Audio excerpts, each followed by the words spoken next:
Hello, my name is Marcus. I'm the compiler of a collection of therapy quotes entitled 1001 Windmills of the Mind, a collection of quotes taken from what's often called the psychodynamic or the psychoanalytic perspective, which long ago, as I understand it, was called philosophical medicine, because this perspective acknowledges the idea that a person's past, their memories, can be influencing a person in the present. In particular, if there are painful memories, the person distorts the present in reference to the painful past memories to see if they can change the past, if they can repeat the past in the present. So in other words, this perspective seeks to heal repetition compulsion. Russell says repetition compulsion is basically, you can think of it, he says, you can think of it as it being synonymous with trauma. If there's trauma, there's pain. The person doesn't want to feel that pain, so they want to recreate the scene of the crime to see if they can get a happier result and save their feelings and progress along development and not be stuck in a painful state from childhood.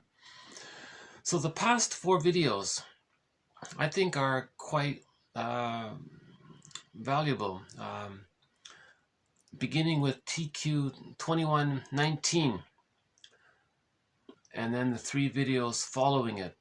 So basically the 4 videos just done before this, so that'd be from TQ 2119 up to TQ 2129. That was all about repetition compulsion. So one of the main ideas is that the baby, of course, has to bond to the mother for their safety and to learn how to manage their emotions, and with the safety they can grow and develop. If they don't have that safety, they feel scared and they're stuck. So one theory is that if the child has the idea that the mother is going to abandon them, or if the mother is misattuned to the baby's needs and the baby feels shamed by it or rejected by it, then that's considered a developmental trauma, a relational trauma, if overall the gestalt is that the mother was more frustrating than loving during the first 3 years. If she's good enough and she's more satisfying than unsatisfying, it's okay. The child can handle the ambivalence and he's fine. But if the mother is chronically misattuned, malattuned, uses the bottle and the schedule and makes the baby cry at night, doesn't know the baby's messages, and maybe some mothers might actually be using the baby like a teddy bear to comfort her, that means the baby's needs are being ignored. The mother is meant to be a symbiotic object or a self-object for the baby, meaning the mother is meeting the baby's needs unconditionally, automatically, just in time, because the first 5 months, that's an extended womb for the baby. Humans come out too early. They need an extended womb called the stage of social symbiosis. So the baby was in a symbiotic state in the womb. While in the womb, the baby has what they call hallucinatory unconditional omnipotence. It's all about him. He's a little god, little king. Everything around him is to serve him. He has no sense of a relationship between him and someone else. He thinks it's all about him. And then, because again, humans come out too early, they need this symbiosis to continue in the extended womb for the first 5 months, called the stage of undifferentiation, the stage of symbiosis, the stage of fusion. Unico, Mystica, someone call it whatever. It's that Garden of Eden, it's the bliss. So the baby's still in the womb. Now, he's outside of his mother. He's being held in his mother's arms. But psychologically, from an emotional needs, psychological point of view, he still thinks pretty much the same way as he did in the womb, in the sense that he thinks that the mother is just there to serve him, meet his needs in time, and the mother's meant to do that, just meets the needs automatically. Just as the baby's needs got met automatically in the womb, this continues in the extended womb, sometimes called the social womb or the psychological egg. He's still in that womb environment. The psychological egg conveys that image, right? Now, in the first 5 months, the child might make a gesture or make a sound. And if the mother responds, the child still thinks he created it. So the child has magical thinking, omnipotence of gesture. Right? He's like he thinks he's so powerful. He still thinks he's a little god, right? That's just a metaphor to convey the idea that the baby thinks everything around him is to serve him. It's all for him, as of course it should be the case. Right? He's being fed and all this. If let's say within the 5 months, the mother isn't safe to the child thinks he's going to be abandoned. He's terrified. So in the Edward Munch painting, that's the scream, or the Furies in the myth Orestia, persecutory anxiety by Klein, abandonment depression by Masterson. So the baby feels massive anxiety. He can't handle it. It's too much. It's flooding. It's overwhelmed. He has to deny it, disassociate. Sometimes they call it split off and compartmentalize. It's put into a box. It's put into the unconscious. It's there in the implicit pre-verbal memory system. It's there. It's going to influence him. It might later on become his. It might influence him very much later on, but he's not aware of it. So that's a trauma. Now repetition compulsion says.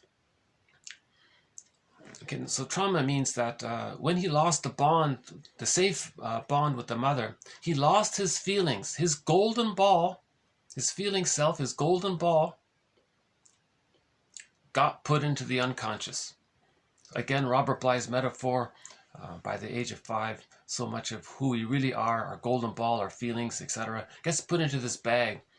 We carry this bag with us all of our lives, and we spend the rest of our lives trying to get it back. So in trauma, the child loses his feelings, his golden ball. It gets put into the bag. So if his golden ball's in the bag, he feels kind of derealized, a stranger, doesn't know who he is, something's missing. So repetition compulsion, in the present, as he grows up, he wants to recreate a safe attachment that he had prior to the loss to get his golden ball, to keep his feelings. Now, it can't be done because nobody in the present can be the breast mother, the symbiotic object, the self object, perfect mirroring, perfect attunement, perfect responsiveness. Nobody can do that. That's a one-time deal. The baby at the breast, that kind of fusion, that kind of oneness, that's a one-time blissful deal, right? But if there's trauma there, he's going to spend, the theory is he might spend the rest of his life constantly searching to get back that fusion. Right? Now, there are tricks where a person can momentarily feel that fusion. That's called religion. Right? So in the guy at the podium there, he might say, imagine a breast in the sky, use some poetic, dramatic language. You know, mother loves you, mother protects you, the goddess in the sky loves you and protects you. They want to trigger, okay? So religion is about triggering the forgotten feeling that the person had as a baby where they felt bliss, Garden of Eden at the breast with the mother, but they forgot it. So the podium guy, he wants to trigger, recreate that, where you consciously experience what you originally experienced as a baby but forgot. Then the person says he's a believer. Right? He didn't create anything new. He just, it's a trick. He got the projector to project the memory of the breast, which he forgot, onto the sky and say, be one with the sky, God. The sky god loves you, protects you, is there for you, always there. You can always turn to him. And if he primes that and dramatic about it, he might actually trigger something that you experienced in childhood. And then you feel that blissful, wow, you feel that heavenly, blissful feeling, the Garden of Eden feeling, the mystico, unico, whatever they call them. You feel that oceanic oneness, this blissful honeymoon, heavenly Garden of Eden feeling, right? And the guy at the podium says, "Did you like that? Did you get your hit? Okay, put money in the basket. I'll see you next time." And then they want you hooked on a feeling. So Faber calls this the infantilizing process, because it keeps people infantile. All people do is just go in to re-experience something they felt as a baby, but they forgot. And it's a nice feeling. So religion wants to coax that old nice feeling that you forgot and get a taste of it, and then you feel better. So for more information about this theory, check out TQ 2118 by Faber. So that we go into more detail. Faber goes into detail about this scam, basically. And there are reasons why religion, number one, wants to keep people in that infantilizing mode. It doesn't want you to be conscious, because if you're in the infantilizing mode, that means you're still you haven't differentiated from the mother. Now, unconsciously, if a person doesn't differentiate, that means they're using splitting. They're angry at the mother, but they deny it. They think they're bonded to the goddess breast in the sky. They accept that, but they deny the reality that they're bonded to the misattuned, impinging mother. That's called splitting.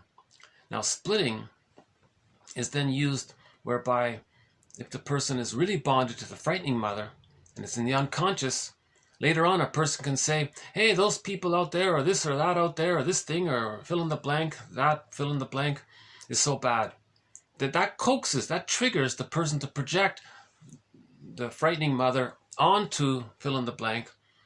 Then the person identifies with the good side and says that they're good and they're no good. That leads to the prejudiced mindset. So the purpose of religion is to create the prejudiced mindset, because with the prejudiced mindset, that leads to us, them, then you can pillage, and so on. So I won't go into the whole thing about how religion is a tool of the plunder system, but we have a thread on the psychology of prejudice, and part of that thread is looking at the sociological side of how it does it. And there's this theory that when people decided to plunder and pillage out of the when people discovered farming, they got an immense boost of serotonin. They habituated to the serotonin. Then there was a panic. Out of the panic, they wanted to plunder and pillage. But how do you pillage? How do you create a pool of poorly paid workers? It's not in our nature to treat others badly. The norm for Homo sapiens is Homo naturalis. I'm okay, you're okay. All babies got a secure attachment style. All babies felt they're okay and others are okay. There was no horrible things that took place for most of human history. This all started, according to theory, 10,000 years ago with the discovery of farming. And hold on a sec. Let's see. No, I'm just gonna turn off the heater here. Yeah, funny weather here. It was nice and warm. Now it's suddenly dropped 10 degrees or something. Okay. So again, one theory is that Homo bodoensis. One theory is that humans evolved from Homo bodoensis. 150,000 years ago, Homo bodoensis became Homo sapiens or Homo naturalis. And the temperament of Homo sapiens is I'm okay, you're okay, because all babies got a secure attachment style. They could psychologically differentiate. They felt loved. Therefore, they're okay. They received the love from the mother, so the mother's okay. The template is I'm okay, you're okay, because they got the love. Right? That was a secure attachment style. So all babies got a secure attachment style. That was the tolerant personality. So there were no horrible things that took place, according to one author. But then 10,000 years ago, there was this sudden discovery of a farming and agriculture, and everybody got a huge burst in serotonin, meaning when there's a sudden discovery of something that gives the person super safety, the brain responds by sending the person super serotonin in response. So safety and serotonin are linked.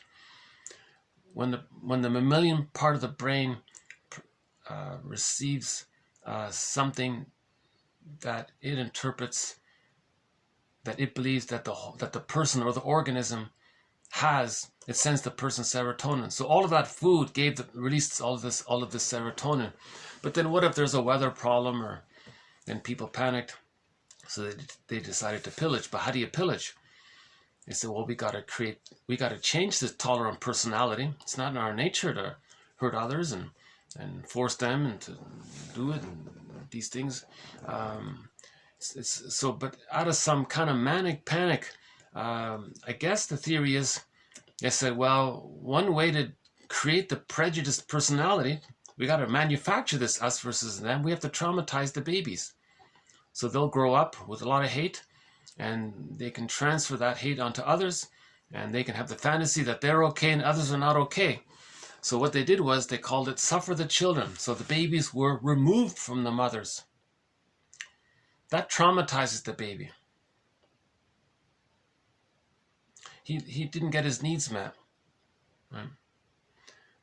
So to survive, the baby's going to fantasize that he's bonded to something good to survive. But the reality that the mother traumatized him is in the unconscious. That's splitting. So birth trauma creates splitting. Good, bad. Okay. Also then it creates this splitting mechanism. So the baby is going to identify with the aggressor unconsciously, see their shamed self onto others, and they want to communicate to the mother in the mind, look, mother in the mind, you traumatized me. I was innocent and you hurt me. Well, you see those other people over there? Well, they're innocent and all that. Well, I'm going to be negative towards them to show you that you were negative towards me. So psychologically, the person just wants to communicate to the mother in the mind, right? But the organizers probably thought, well, that's, yeah, fine. They can have this battle with the mother in the mind, but just project your battle onto other people. And then you create poverty that way. So poverty is man-made, they say, right? So the trauma blinded the person. He was so angry at his mother. He wants to show the mother what she did to him. So he's going to behave just like her, see his innocence onto others, shame others to communicate to the mother in the mind that he didn't like how she shamed him. That's called a negative magic gesture, because he's caught in the repetition compulsion of trying to get his mother in the mind to change her ways. The baby needs symbiosis with the mother, right? If the baby has symbiosis, he feels safe, he can have his golden ball, he can have his feelings. That's normal development. So he's hoping to get his mother in the mind to change her ways. But he has no words, no memory. He only has behavior. Right? So through his behavior, he's going to imitate her. He's going to act just like her and do to others to communicate what she did to him. You see? So that leads to the prejudiced personality of the us and the them. Right? I got off topic here. I wasn't planning to go down this road here, but the symbiosis. Oh yeah, so back to trauma, repetition, compulsion. We have almost 50 threads here. I find myself eager to try to link them all up, but it's really quite a challenge to do it. I'm going to need some kind of huge map to have all the 50 threads linked up at some point. It would be nice to have that drawn up. But all of these topics linked together. So trauma means the baby felt abandoned. Out of the fear of that, he lost his feelings. He's going to spend the rest of his life to recreate in the present that past scene. He's going to manufacture the past event in the present somehow, thinking he can get a better outcome. Now again, it can't be done because no person in the present can be the breast mother, so they're disappointed. So they're back to the trauma. But there's a compulsion to heal. So they're going to try again. It can't be done. So now it's like Sisyphus. So they're going to do it over and over again because they don't have memory. So either we, if we have our memories, we don't need to repeat. So the whole psychoanalytic perspective is to get our memories. If we have memories, if we can get our memories, if we have some awareness, we don't need to repeat. If we're not aware, no memories, no words, we're not sure what's going on, why doesn't a person know what he feels or wishes? He's going to act out. So acting out, repetition compulsion, is an attempt to find memories. So the positive intention of repetition compulsion, acting out, showing through behavior, negative magic gesture. This repetition compulsion means trauma. It means to the person that they have trauma. It means they're trying to get up their memories. So through the jargon and the theory and the models and the quotes and all that, we're starting to use some vocabulary, some stories, some questions to symbolize, to have some conceptualization that contains it. We're binding the energy. So if we build the ego, if we build consciousness, some of the unconscious material can come up into consciousness. Then we have memory. Then we don't need to repeat. If we have memory, words, vocabulary, we don't need to repeat. We only repeat because we don't remember. Repetition compulsion, someone called it experimental recollection. You're trying to experiment with it. How do I recollect what happened? We have to, so either we remember and don't repeat, or don't remember and repeat. And then it's like Sisyphus if we don't remember. So trauma means we don't remember, we don't have words for it. So we're repeating, we're showing, we're demonstrating, we're replaying to communicate. So repetition compulsion is communication. It's non-verbal communication. We want to make the non-verbal communication into verbal, symbolic, pictorial, some kind of containing image or words or models or any. So we've got to symbolize it. That's the theory. They want to move from primary process, archaic thinking, to secondary process thinking. Like adult mind thinking. Like once you understand, then you don't need to do something, right? When you understand, oh, I get it now. You don't need to repeat it. That kind of thing. So Russell was saying back in TQ 2119 that the child needs a safe connection with the mother. If he loses it, he loses his feelings. The trauma is he lost his feelings. Therefore, he lost his identity. I feel, therefore I am. If he doesn't know what he feels, he doesn't know who he is.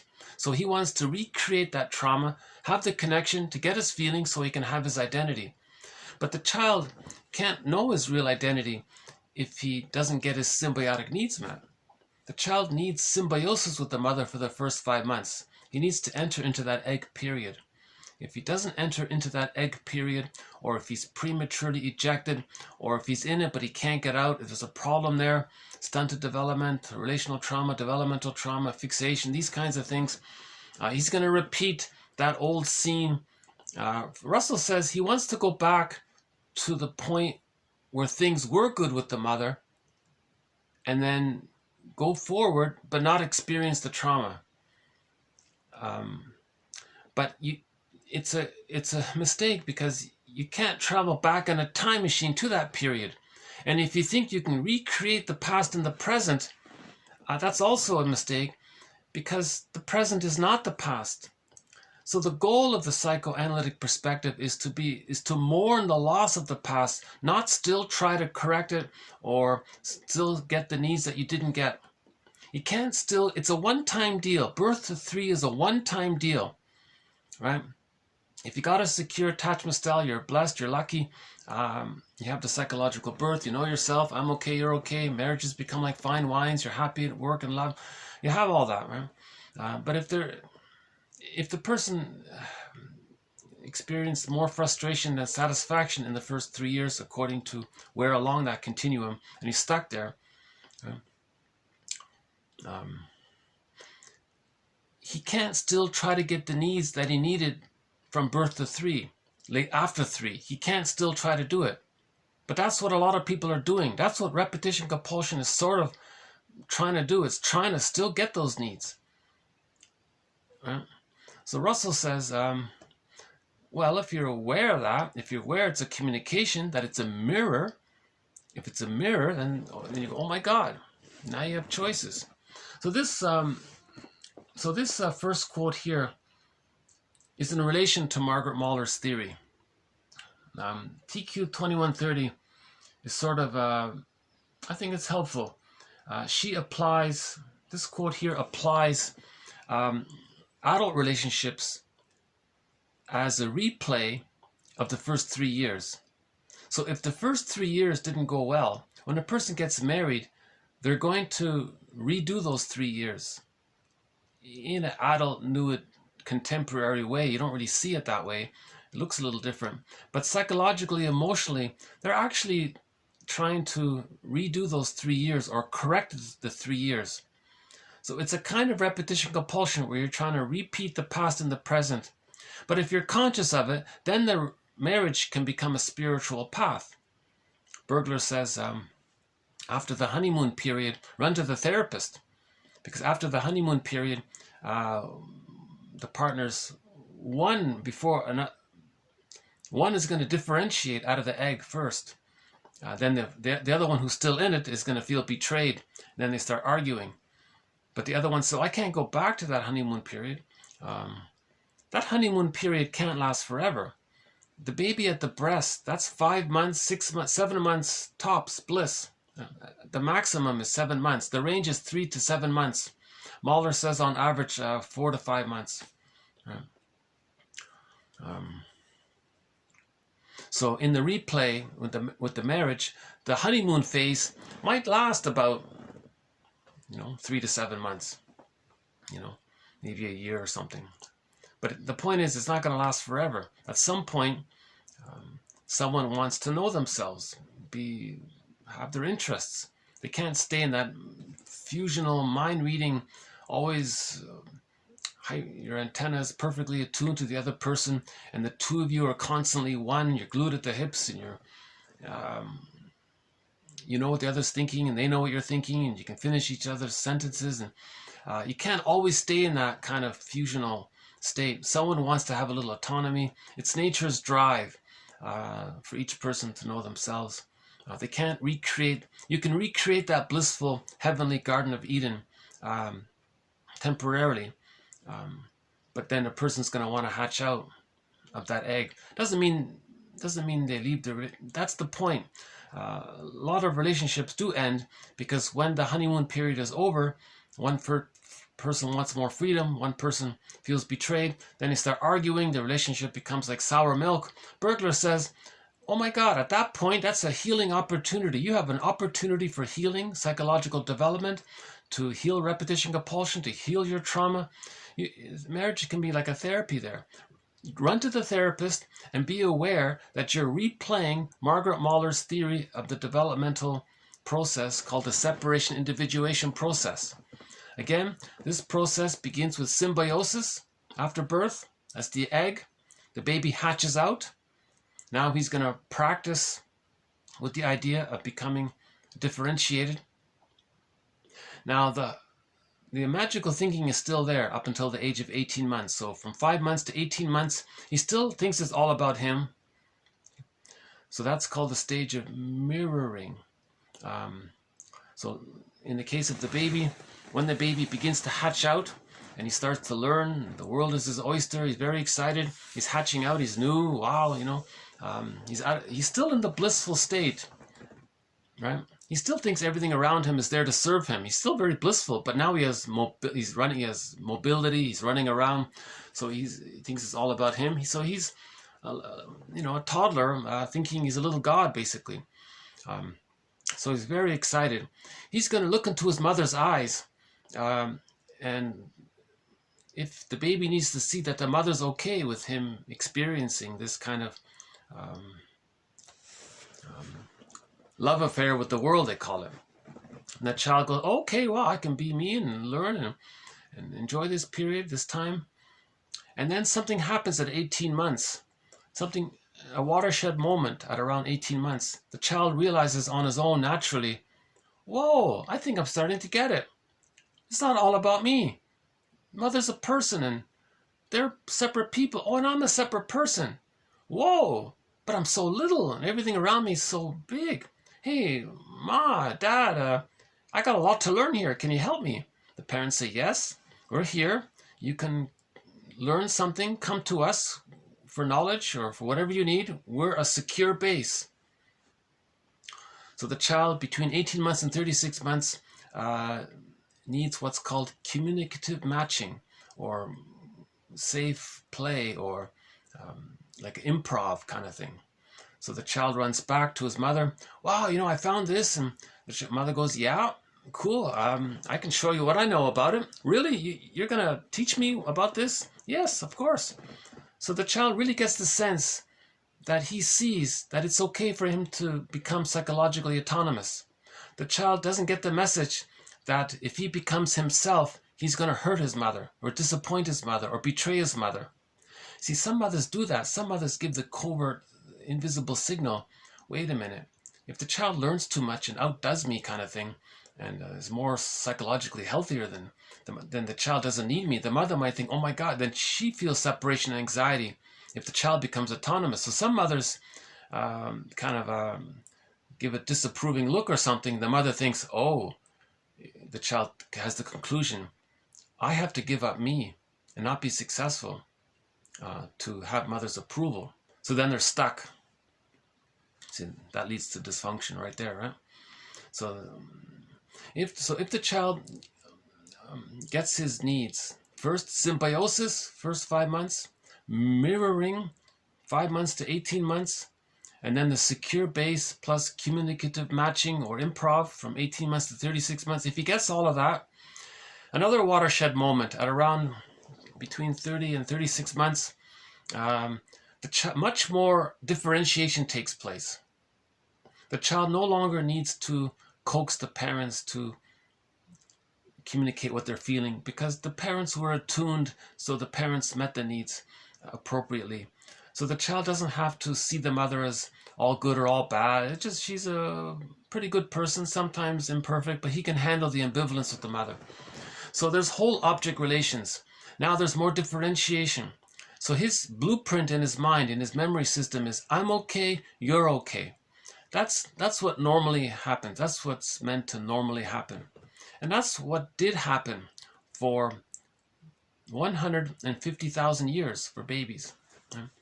Things changed 10,000 years ago where babies didn't get that, and that led to the trauma and the prejudice. But today, roughly 30% of all children in North America, by one estimate, do still get a secure attachment style. So those marriages are happier and people are creative and generative. When they're older, they tend to be more like elders and serving, that kind of thing. But one estimate is that 70% of children are not getting a secure attachment style. They're traumatized before 3. When there's trauma, there's repetition compulsion. They're going to replay the past and the present to see if they can get a better outcome. It can't be done, so they do it again. It can't be done, and they're stuck. That's dysfunctional. And they're trying harder and again, and they're trying this way. It doesn't work, right? So we use the example of emotional eating, right? So the emotional eater projects mother onto the cookie. So they want to recreate that oneness feeling. It's synthetic because the sugar, salt, and fat trick the brain to send the person serotonin. That's the feeling of safety that the baby would have got naturally with the love. So the sweetness from the love was missing. So the person used sugar sweetness to trick the brain to create the serotonin, but the body metabolizes it. It's not genuine memory of love. So like Sisyphus, they're going to eat another cookie again. The next day, another cookie. They can be an emotional eater their whole lives. It doesn't work. No matter how many cookies they eat, it's not going to create authentic, genuine memories of having been loved by the mother, no matter how many times they wish that cookie could be like the mother or something like that. So repetition compulsion is you see, it's meant to be a mirror. It's meant to be a communication. Through behavior, we recognize by inference that there's trauma. Repetition compulsion means that we can recognize via inference. We don't have a tape, we don't have a video camera of the mother making the person cry themselves to sleep in the crib at night. We may not have that kind of evidence. But through inference, repetition compulsion implies that there's trauma. So that's what the psychoanalytic means. We look at inferences and make guesses around, hypotheses around it. So we have the inference that repetition compulsion means trauma. So Russell was talking about that. So again, the last 4 videos, I really recommend the last 4 videos. If you're only going to watch one thing in 1001 Windmills of the Mind, I would say just watch those 4 videos. Because if we can heal repetition compulsion, we can live in the present, we're good, right?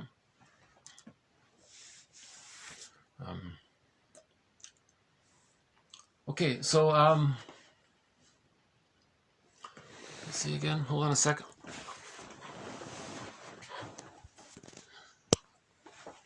Let's just take a little peek out here. How are we doing?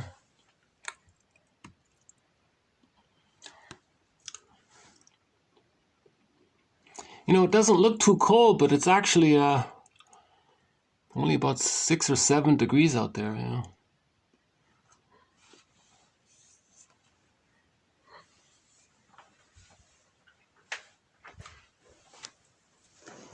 My last video was done outdoors. I was so happy. I was trying to, let's put the battery back in here. Hold on a second. Okay.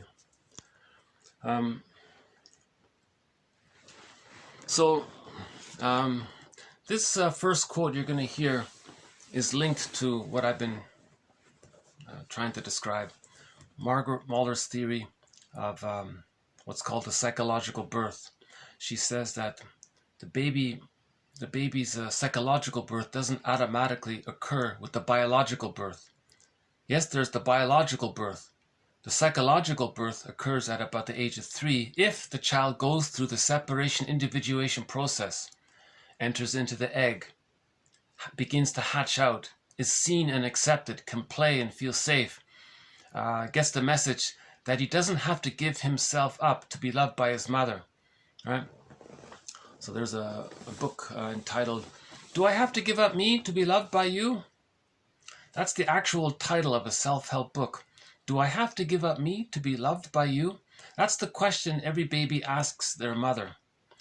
In 70% of the cases, the mother says, well, I don't want to be alone, so I guess so. The child goes, oh my God, his golden ball goes in the bag. The child thinks he's got to save his mother to get his golden ball, because if he saves his mother, then the baby will get the love he needs, then he can get his golden ball. But no child can save the mother. No baby can be the mother to the mother. So he can spend the rest of his life trying to do that in some way outwardly later on. So that's the trauma. So he comes to the false belief that he's got to be perfect. He's got to be a perfectionist and a goodist, Sarno says. So he may spend the rest of his life trying to be perfect, thinking in his fantasy if he's good enough, he can save the mother will give him the love, then he gets his golden ball. But he's never good enough, so he'll try again and again. So he'll be a perfectionist, he'll be obsessive to details, trying to get things perfect. Actually, he's trying to create symbiosis with the environment because the baby was in symbiosis with the mother, you know. Now, one key point about symbiosis is the baby feels very powerful. Remember, he's a little god. So keep this idea about how the baby feels like a little god. Mana, you know, a powerful feeling. I think the Maori, I just saw a documentary this morning when they were invaded. The Maori had to do this, recreate that powerful feeling. So they actually did a dance. What's it called again? What's it called again? Hold on a sec. I think I just saw it here. Oh, the Haka dance. So they actually had to trigger their babyhood memory of when they were fused at the breast. So they did this chanting, dancing, trying to coax the memory of when they felt at one with the mother. Then because when the baby feels at one with the mother, they feel omnipotent. They feel all powerful. And that's how they were able to hold off the invaders, right? For 100 years, they said. All of these people came and they tried to scare them off. And what helped them was to create that feeling that they're indestructible, that they're so powerful. Remember when in the honeymoon phase, the person feels like they can do anything. They can conquer the world. They say, oh, we can do anything. Just the two of us. Wow, with you, I can do anything. Those kinds of things, right? Love conquers all, right? So in that honeymoon period, both people feel very energized and very powerful and omnipotent, you see. So the baby has that feeling of grand omnipotence when they're fused with the breast. Because the breast mother is the giantess in the nursery, this all-powerful giant, this goddess giant. He's a little god, and the mother's a giant, and they're one there. This so powerful feeling, the mana feeling, they said. So I think the Maori, as an emergency desperation, they invented this dance called, I just forgot it already. What was it called again? I just learned it today, Haka. So they developed this Haka dance where they actually tried to recreate, they actually unconsciously tried to re-trigger and re-stimulate the old feeling they had as a baby, but they forgot, where they felt so important. So they were shouting, we're powerful, we can do anything. And that gave them a little extra delusional, omnipotent fantasy that they're little gods and they can, so they had no fear anymore. Right? So that's how they felt like they had no fear, you know. And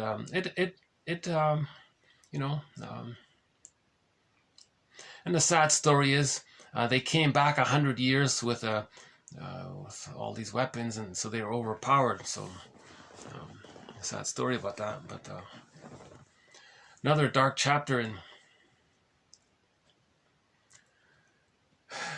I told myself earlier I'm not going to watch too much TV or the news before I begin a video, but on occasion it happens and it kind of drips in. I notice. So let's go back to the idea of mana, this powerful feeling. We're all great, we can do anything, and so powerful. And so when people fall in love, they recreate the fusion at the breast. So falling in love recreates the fusion. You trigger the old memories of that oneness with the breast, the Garden of Eden, so you feel that all-powerful feeling. So a lot of romantic songs say, oh, just the two, we can do anything, love conquers all. So we have all of these songs about that. Now, because of the fusion, some songs say, well, I'm nothing without you. I need you, don't leave. I can't exist if I don't have you. I gotta have you to be me, and we're one, we're 2 equals 1, like that kind of thing. So that's in reference to the fusion, the baby and the breast. From the baby's point of view, it's all oneness. It's all one. The baby doesn't know where he ends and his mother begins. He thinks the mother is just there to serve him. It's really an extension of him. Even it doesn't really, it's a blurring there. So that's why. And again, the baby in the womb feels like a king, a blissful, powerful feeling. Same thing with the symbiosis after birth. You see, that's what we're talking about. Now, if there's a trauma there, people can fall in love instantly, and they feel blissful again. Then they're disappointed. Now, if they're not aware of it, the thing's going to break up, and they're going to repeat it again. But if they're aware of it, they can think, oh, we created that fusion. Why don't we be conscious of it, make I statements, and grow together? So relationships can be a spiritual path if they're conscious of it, if you run to the nearest therapist, right? So keep all of this in mind when we do the next quote here. Okay, the adult, the person's emotional experience of falling in love, quote. This is called transference love. Okay, so we're talking about, we have a thread on the difference between transference love, where you transfer, replay, recreate the babyhood scene in the present. That's called transference love. Right? It's an infantile thing. The other might be doing the same thing. They're both transferring a painful past in the present, trying to get a better outcome, versus just regular, genuine love of I'm okay, you're okay. right? Two persons in their own right with feelings and needs, and you care and you talk and you make I statements and you share vulnerability, make intimacy. Only people with psychological birth can make I statements. Actually, people with the codependent pattern can make I statements and they can grow there. A lot of people with trauma before 18 months, it seems, are not willing to make I statements. They can't be vulnerable. They feel like they're losing themselves. They can't trust anyone. They're too angry and bitter. Their main agenda is to put the other one down. They communicate through behavior. They want to put others down to communicate that their mother put them down. So they can't put words to it. They only want to demonstrate it through behavior. So the therapist's job is to put this behavior into words. If we put the behavior into words, we're healing, right? Okay, so the person's emotional experience of, quote, falling in love, transference love. Okay, so this is clearly parallel to Margaret Mahler's, that's what we've just been talking about, Margaret Mahler's theory about the essential features of symbiosis. Okay, the Garden of Eden, Unico Mystica, right? Wherein there is a loss of self and other boundaries, right? So from the baby's point of view, he doesn't know where he ends and where's the mother. It's all one there. It's even written as one word, right? Accompanied by mana, a strengthening power. He feels very powerful there. So he thinks he's a little God. Everything, he makes everything happen. He causes it all. Everything around him serves him. So it kind of creates this phenomena that he feels super powerful, like a God, right? Now, this is reminiscent of the baby's experience of, quote, what Mahler calls an omnipotent dual unity. Okay? So, when one is in this omnipotent, so when the baby is in this omnipotent dual unity, the two of them are one, right? So two bodies, one person, but one identity and two, like this blurring there, fusion there. One experiences life as part of a loving team. Okay, and this boosts our confidence, our self-esteem, our sense of security, a belief that no demands of the external world are too great to upset the blissful union. Right? You see, the blissful union, they don't even notice that when two people are in love, they don't even care about the outside world. They're just in this blissful union with this oneness with the other. They don't even notice the other, what's going on around them. If the baby's nursing and he's in this blissful state, he's not paying attention to what's going on in the environment, really. Right?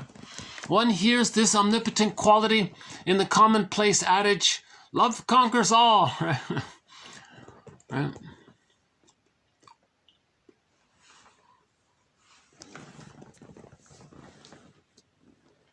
That's why the religion's so powerful, because they go to the thing there.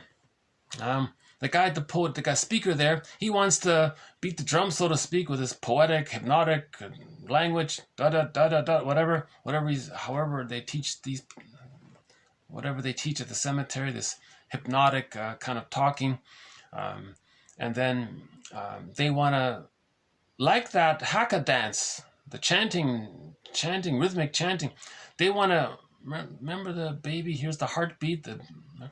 So they want to recreate, they want to re-trigger that experience of being at the breast, right?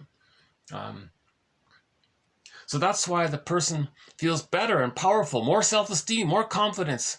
Breast mother in the sky, goddess, symbolic breast in the sky, loves you, protects you, is there for you. You feel stronger. All of that strength and self-esteem through the fantasy exercise. Religion is a fantasy exercise to trigger the blissful, powerful oneness, happiness feelings from babyhood time. Okay? Religion means let's trigger the old happy feelings we had as a baby so that you can experience it consciously in the present, and then you go, oh my God, this is amazing. Then you say you're a believer. Then you put money in the basket and do it over and over again. Hence that famous quote about religion being the opiate of the people kind of thing, because the baby in the blissful state with the mother, that bonding releases a lot of oxytocin and serotonin, all of those happy chemicals. Yeah. So, But that's okay. So I think you get the idea. Again, back to, for more information, TQ 2118 by Faber, or just read Faber's book. It's called the Psychodynamics of Religious Belief. Easy read, short, not a long book. Or Faber's other books, The Psychology of Prayer. The other one is The Infantilizing Process. Those three, that trilogy, it's pretty good. It's very good.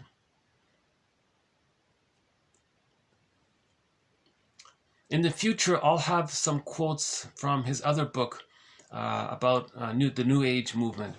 He says the New Age movement just basically does something similar. It wants to trigger your omnipotent feelings. You know, here's the crystal. Wow, and, you know, something. I haven't read it. I can't comment. I haven't read that one yet. But the mana one, that dance one, seems to be about that as well.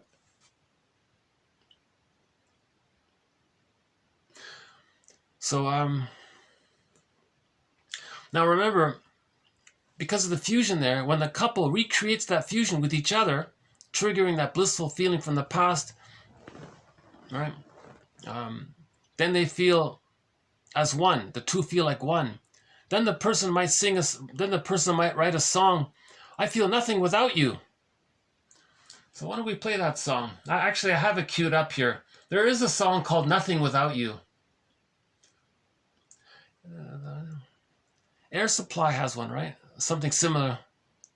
Air Supply has a song about the I am nothing without you or something. I forgot what it is. Huh? I think it's Air Supply. Oh my God, 90% of all romantic love songs are basically in reference to this. This blissful union. We feel great together. Don't leave. I need it. I don't know what I'm going to do without you. They're still in that blissful state. Now, why there's a unrequited love is because one person differentiated, hatched out first, leaving the other person hanging, so he feels betrayed. Right? All he has to do, the two people just need to be conscious of the fact that one hatched out of the egg before the other. Now, if they hatch out simultaneously and they're conscious, it might be easier, but the odds of that are unlikely.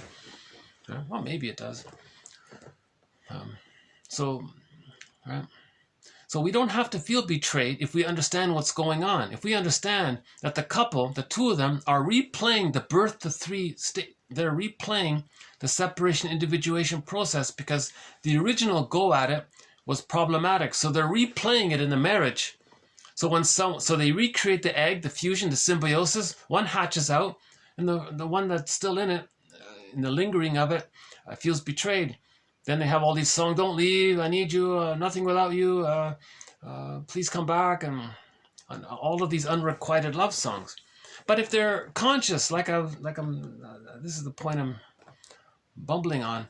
If they're conscious that they're replaying Margaret Mahler's theory of the separation individuation process, again, man's main task is to give psychological birth to himself if he didn't get it naturally by the age of 3. So in romantic love, they're trying to ultimately get the psychological birth.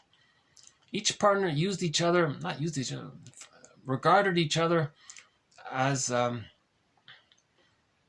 partner to replay the process. If they're conscious of it, it's okay if one hatches out early.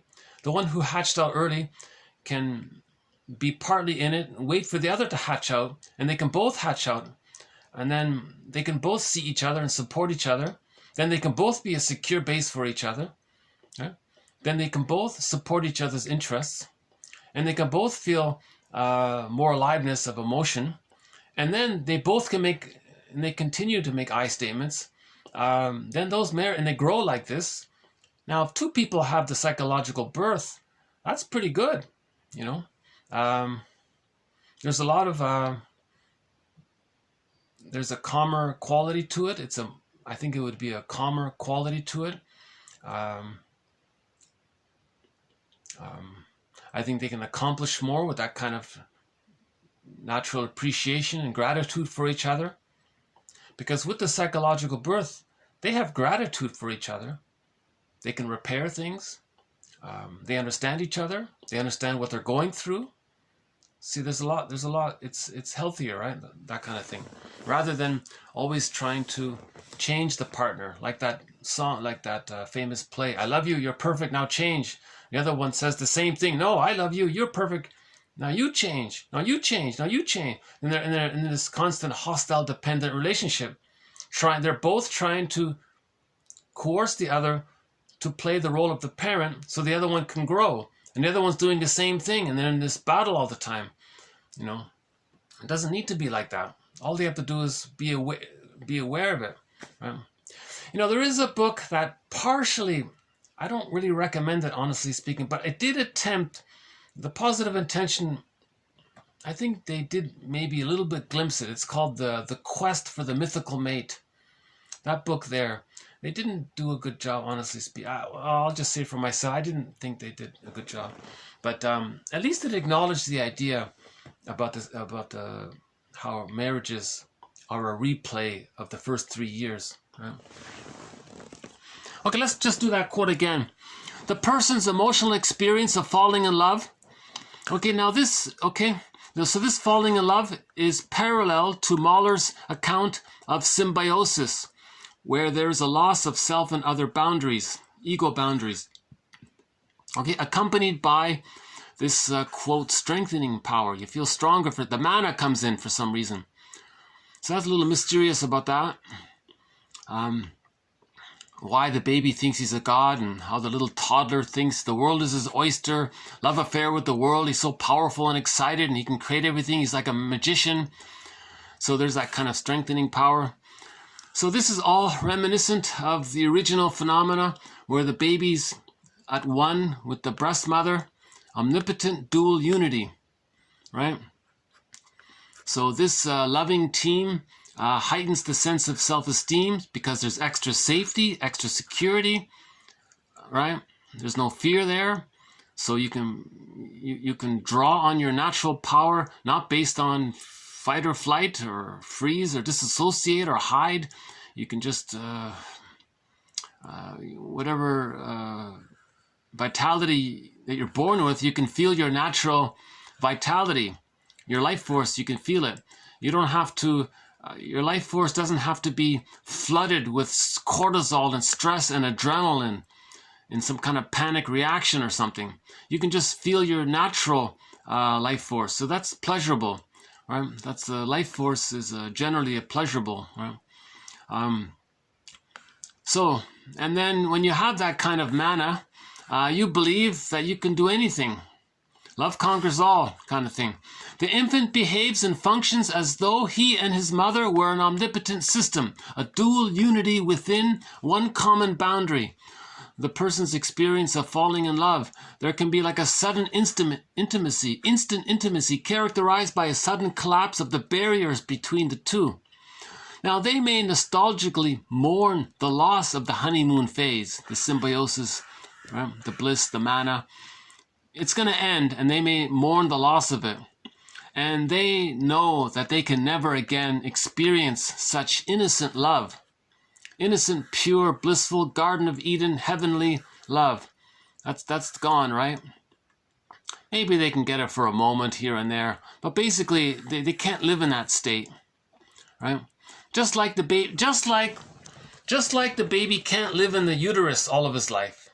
It'd be painful, it wouldn't work. Just like in the extended womb during the stage of symbiosis, in that the baby cannot live in this extended egg for the rest of his life. That's why he's going to hatch out, right?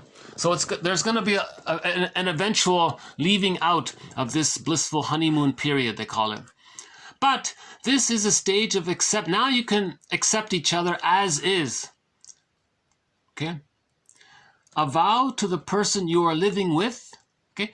To the person you're living with, rather than your idea of the person. Okay? So sometimes couples fall in love, it's based on an idea of the person. This idea is to recreate the symbiosis, the honeymoon. Now, when the idea dissipates and the honeymoon ends, now you're going to be faced with the person who they really are as is. So marriage is a vow of acceptance of the person as is, and you're going to grow together. So two flawed, wounded people are going to grow together. You see? So there's the relationships as a spiritual path idea. Thousands of books are an attempt to describe how it's an opportunity, how love relationships can be a spiritual path.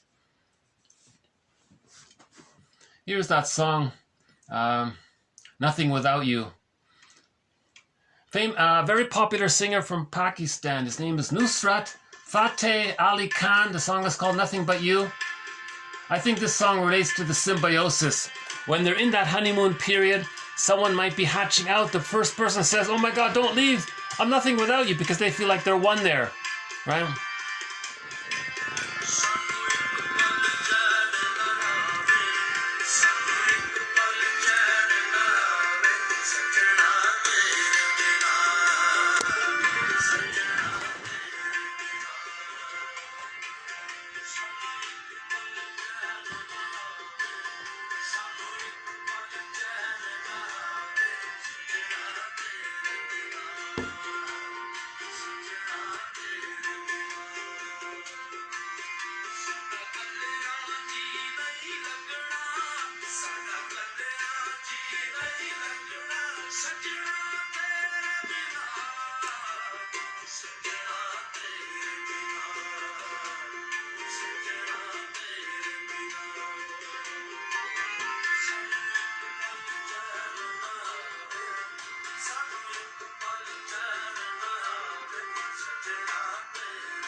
I guess what I'm trying to say is,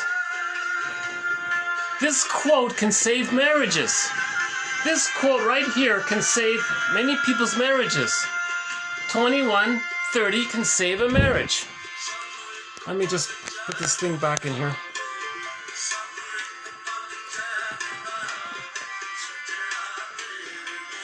All right.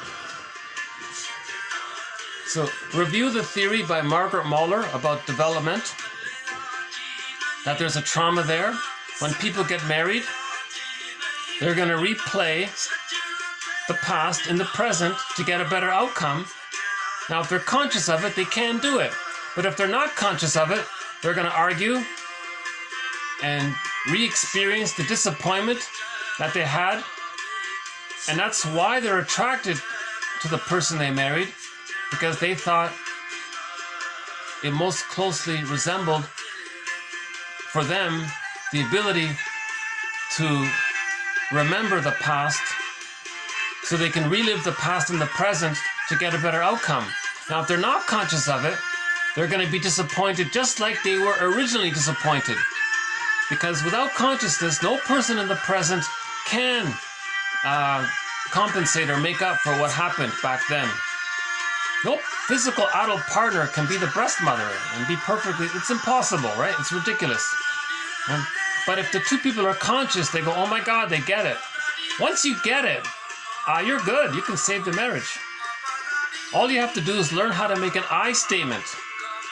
Run to any family therapist and say, teach us how to make an I statement. What's an I statement? How do we make it? In the meantime, read Marshall Rosenberg's book, The Language of Life. His rendition of the I statement is called OFNR, an acronym, OFNR. O, you talk about, that's the trigger, the observation in the present. So something happened in the present. The partner said such and such. The partner said they would call at 5 o'clock. They didn't call.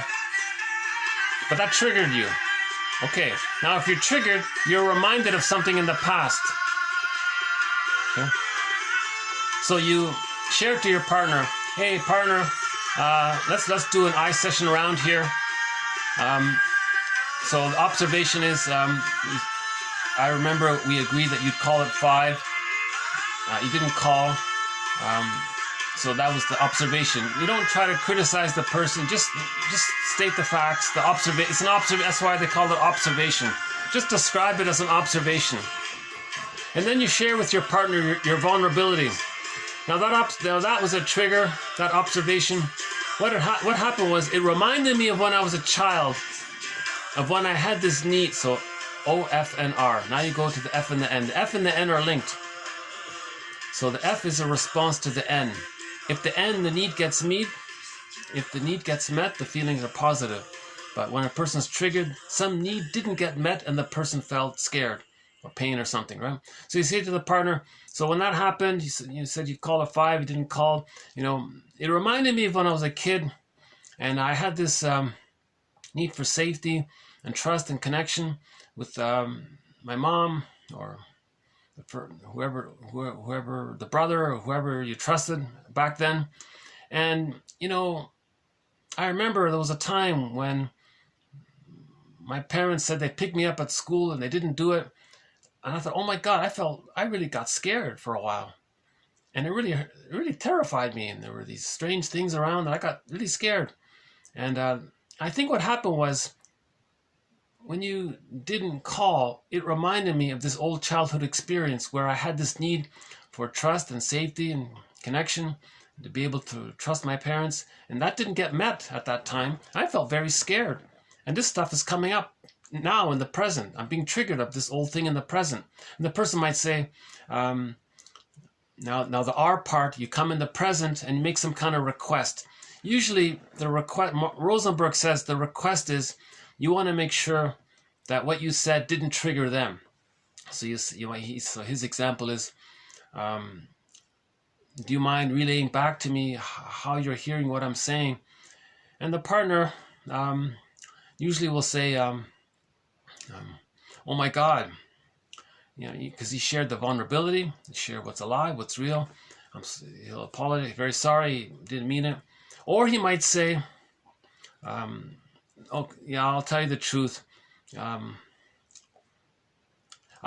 he might say, the reason I didn't call, because I was a little angry at you, I was triggered and I acted out and didn't make an I statement. Okay, good. Can you make an I statement about what happened to why you punished me by not calling? Okay, well, what happened was 2 weeks ago, you said you'd not put too much salt on the eggs or something, on the scrambled eggs. And you put too much salt on, and you knew I didn't like it, and you did, and I thought maybe you were angry. Maybe you were punishing me, and then I thought there's something going on there, and so that triggered for me when I was a child, where I had a need to be seen and listened to, and my mother gaslighted me and ignored me, and did something I didn't like, and she knew I didn't like it, but she still did it. So what you did with the salt triggered that experience of mine when I was a child, when I had a need for communication and rapport with my mother, and it didn't get met, and it seemed like she just disregarded my needs, my feelings, and I felt very angry by that. So the salt thing made me angry, so I got back at you by not calling at 5. Okay. I see, I'm sorry, but so the salt thing started this thing. And she might go, okay, I apologize. I put too much salt in the eggs because I was I was angry at you for this other thing that you did. And it goes back. You see what I'm talking? So then they get to the root of it all, and then they have a good laugh at the end. And then they make I statements and they grow. Because they're making I statements. So you save the marriage by making I statements. Oftener, O, F, and R. This happened, it reminded me of the past. In the past, as a child, you had a need, it didn't get met, and you felt scared. And you share that. The other person does the same thing, and it goes back and forth like that. Right? So the two people can grow together. Now, now in the case of the stinger and the clinger. Now, if the person has a narcissistic pattern, they don't want to make I statements. They're not going to do it. The person with the bully pattern will use I statements sadistically to punish the person. So they'll cynically use them. They won't sincerely use them. They can't. They can't be vulnerable. Their pain is too immense. Their main emotions are hate, greed, envy, spite, vindictiveness, and schadenfreude. So if they learn the technique of making an I statement, that's just going to think, oh, they can get some pleasure out of putting them down. Because the main agenda with severe trauma meaning prior to the 18 months, that's severe trauma, their main agenda is to shame the partner because they want to say to the mother in the mind, look, mother in the mind, you shamed me and I'm showing you because I'm shaming my partner. They're innocent. When I was a baby, I was innocent and you shamed me and I'm showing you what you did to me. And that's all they're doing. It's unlikely that they're going to break out of that and relate to the person as a person. They're just seeing their shamed self onto the person. They can't accept the other person as a person because then they have to face their own shame and make an I statement. But that's very frightening for them. So ultimately they can do it, but it's more work for them. So, maybe I'll play that mana one after all. So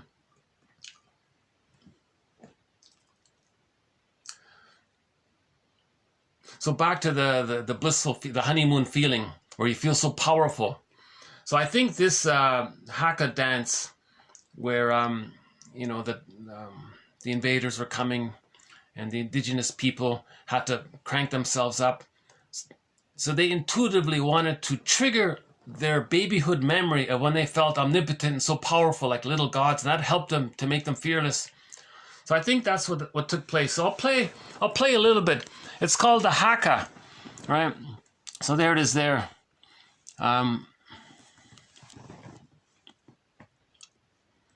So this dance, this music and dance was an attempt to recreate that feeling of omnipotence that you originally felt.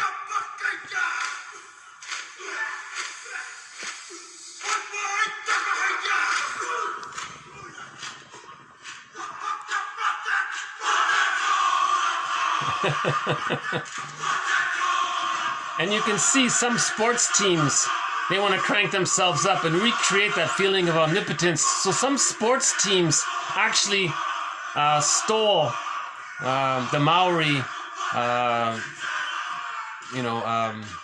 chant and dance because they wanted to crank themselves. So they learned that technique so in the sports competition they can beat the other team. So some sports teams do this. But some people are so deluded. I saw someone do this at a wedding. Oh my God, you didn't get it.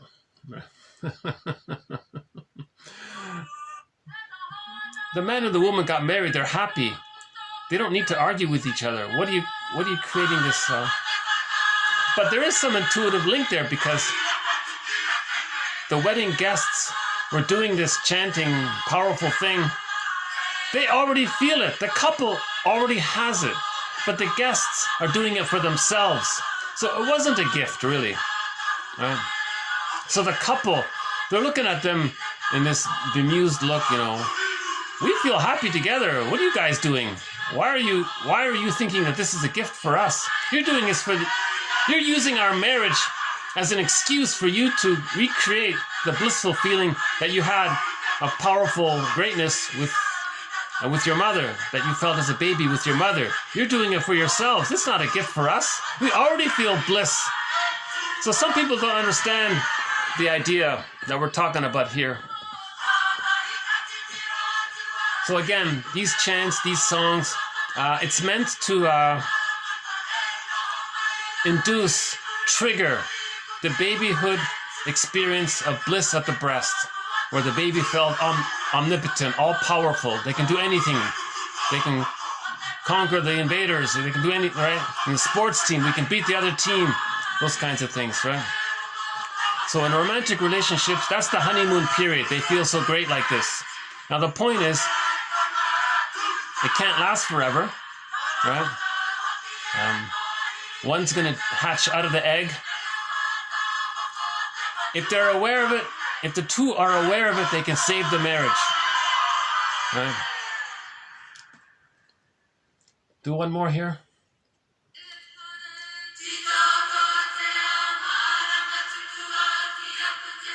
Now some of it's more dramatic, some of it's kind of nice, more gentle.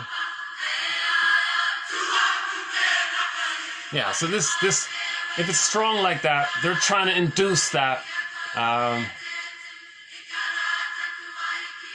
They're trying to recreate that. They want to trigger.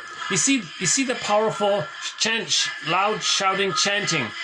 They're trying to trigger what they felt as a baby. Oh, I got it. They got it. Okay. Same thing with religion. The guy at the podium there, powerful, evocative, emotional, poetic language. They want to trigger, like the chanting here. It's very similar. It's a similar mechanism, right? So a lot of chanting and New Age and religion, it's trying to trigger the old powerful memory of the omnipotent dual unity that the baby felt with his mother, where he felt powerful and bliss and happiness, stress relief. It's relaxing. It's good for your health physically, right? That kind of thing.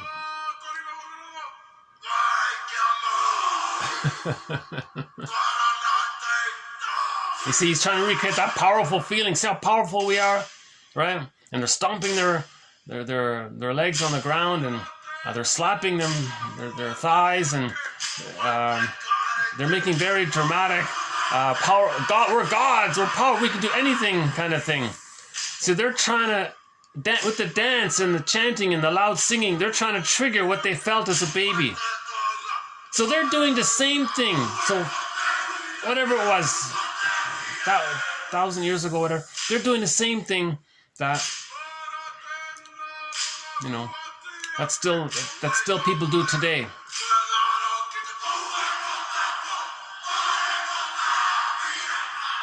Okay. Well,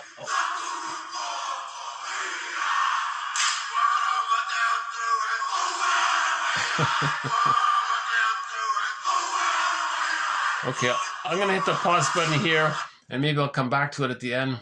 No, we'll just leave it there, okay. So that's called the haka and the chant. Traditional Maori music from, I forgot what that land was called before the invaders came. They had a name, the Polynesians, the indigenous people. The documentary said that the Polynesian people moved there and settled there for whatever it was, 50,000 years or something, and then they were invaded. But interesting, they delayed the invasion with the help of this shouting song, and they put them off for about 100 years, they said. So interesting story. Okay, let's move on. If by chance this video cuts out, there'll be a part 2. Let's see if we can fit it all in. Okay, the next one here, TQ2131. Okay, this is from Paul Gray. Paul Gray wrote an excellent book called The Ego: An Analysis of Defense. Okay, he says he has a thing called close process attention, or sometimes he says close process monitoring. He says, Paul Gray says, you don't necessarily have to make interpretations, make all of these links. Usually we make a link. What's the regular pattern? What's the chief complaint? What's the repetition compulsion based on the trauma? How is it that you're trying to recreate a certain safe, secure attachment to get back your feelings, but it can't be done, so you're doing it over and over again? What's your repetitive behavior? When did it begin? And then to see yourself doing it in the here and now. So one good example of an interpretation is that movie. It's a comedy movie called I Love Huckabees. A comedy movie about 3 therapists, but they didn't call themselves therapists. They called themselves existential detectives. So existential detectives, that's a reference to the psychoanalytic perspective. So that movie was about the psychoanalytic perspective. And they were helping, the 3 of them were helping this guy, Albert. He has this recurring habitual pattern of where he betrays himself, self-defeats, and self-sabotages his success, that kind of thing. So they found out, the 3 existential detectives found out how it happened in childhood with the mother. The mother betrayed him. And that's why in the present he encrypts the truth. He's hiding from he's so withdrawn with his feelings. He's protecting himself. So he's betraying himself because he's disconnected from his feelings and doesn't know what he wants and feels. So he routinely betrays himself, and that's where he learned it in childhood. The scene with the mother, when he was a little child, his pet, he lost his pet, The mother said, oh, get over it, it's nothing. He felt betrayed. Then in the present, he does that routinely, just brushes his feelings away. And then when he communicates with people more specifically, he encrypts the truth, they said. So they created a link between the pattern, the past, and the live here and now. So it's almost like a little triangle. The pattern, generally, when it began, that's the so-called genetic, and when it began, the genetic interpretation. And then to see it, catch yourself in the moment, here and now. Paul Gray says, you can do something much simpler. He says, just notice, just catch yourself the moment you adopt a maneuver of the mind to squelch anxiety. All defense mechanisms are maneuvers of the mind, operations of the mind, mechanisms of the mind to get the person to not feel anxiety, to quell anxiety. So just notice that moment you use projection, blaming, coaxing others, right? Punishing others or something. Putting too much salt in, you're going to punch the other. Notice the moment you're using a defense mech, acting out, repetition, compulsion, negative magic gesture. Notice the cynicism. Notice the moment you're about to adopt a defense mechanism. At that moment, pause, because feelings are coming up, and that's why you're using a defense mechanism. So at that little moment there, pause, free associate. And try to accept and be aware that feelings are coming up, and be aware that you were just about to use a defense mechanism. Right? That's his main idea about close process attention or close process monitoring. Defense analysts do not need to draw connections, right? Meaning complicated interpretations. Because if they carry out the central task of analyzing the defenses, right? So that's the central task, where you analyze the defenses against emerging material, emotional material, psychic material, memories, emerging materials. Memories are coming up. See, memories are coming up because we're trying to heal, right? You see, that's all you got to do. Otherwise, such activity as giving interpretations would be redundant, maybe even distracting. So he offers a very simple technique, you know. I notice his main example is when people change the topic. People are talking about something, the feeling's coming up, and next thing you know, with the blink of an eye, he changed the topic and he's talking about the weather or something, and you go, whoa, that happened so quickly. How did he do that? So you want to pause. Oh, did you notice that you were just talking about your brother, and then now suddenly there was no real transition. You're now talking about the weather. Did you notice that? Okay, yeah, you caught me. Yeah, I noticed it. Because some feelings were coming up and I didn't know if I could talk about it, but you brought it up, and okay, I'll talk more about it. Yeah, my brother this, and you go that way. So just notice that moment. You know, a person's about to open the cupboard to binge eat. Your hand is on the cupboard door. You go, wait a minute. You catch that. A feeling is coming up. That's why you're reaching for the cupboard door. Because a feeling's coming up. So pause. What feelings are there? Stay with the feelings, the sensations. What's coming up? Now you can think about that emotional eating is in response to not being loved as a baby. So you're looking for sweetness. So you didn't get sweetness and tenderness as a baby. So you can pause about that. Okay, you can open the journal now. Geez, yeah, so I suppose by inference, I didn't get my tenderness needs met by inference. And I see. So that's, you can maybe just go from there. You might even write a poem about it, right? So at that moment, you might write a hit song, I'm nothing without you, mother. I needed you. Where are you? You're not around. I'm scared. I don't want to eat cookies the rest of my life. Where are you? Stay. You can write a song or something, right? Okay, next one here by Leon Paul. He was talking to a client, and the client suddenly, first he idealized the person, then suddenly he devalued them. All or nothing, black or white thinking. The therapist said, "Why do you think you can turn so completely against someone so quickly? Is there any historical pattern in your childhood for this?" I thought that's not a bad question. See, he's promoting the link here. Is there any historical pattern in your childhood for this? And the moment he asked that question, he said, "Oh my God, yes, my brother did this and da da da da." So he hates his brother, right? Okay, next one, 2133. Okay, this one is a question mark here, so I'm going to follow up on this later on, but I'll just mention it here. The child's inability to engage in self-help behaviors may be a manifestation of lingering symbiosis.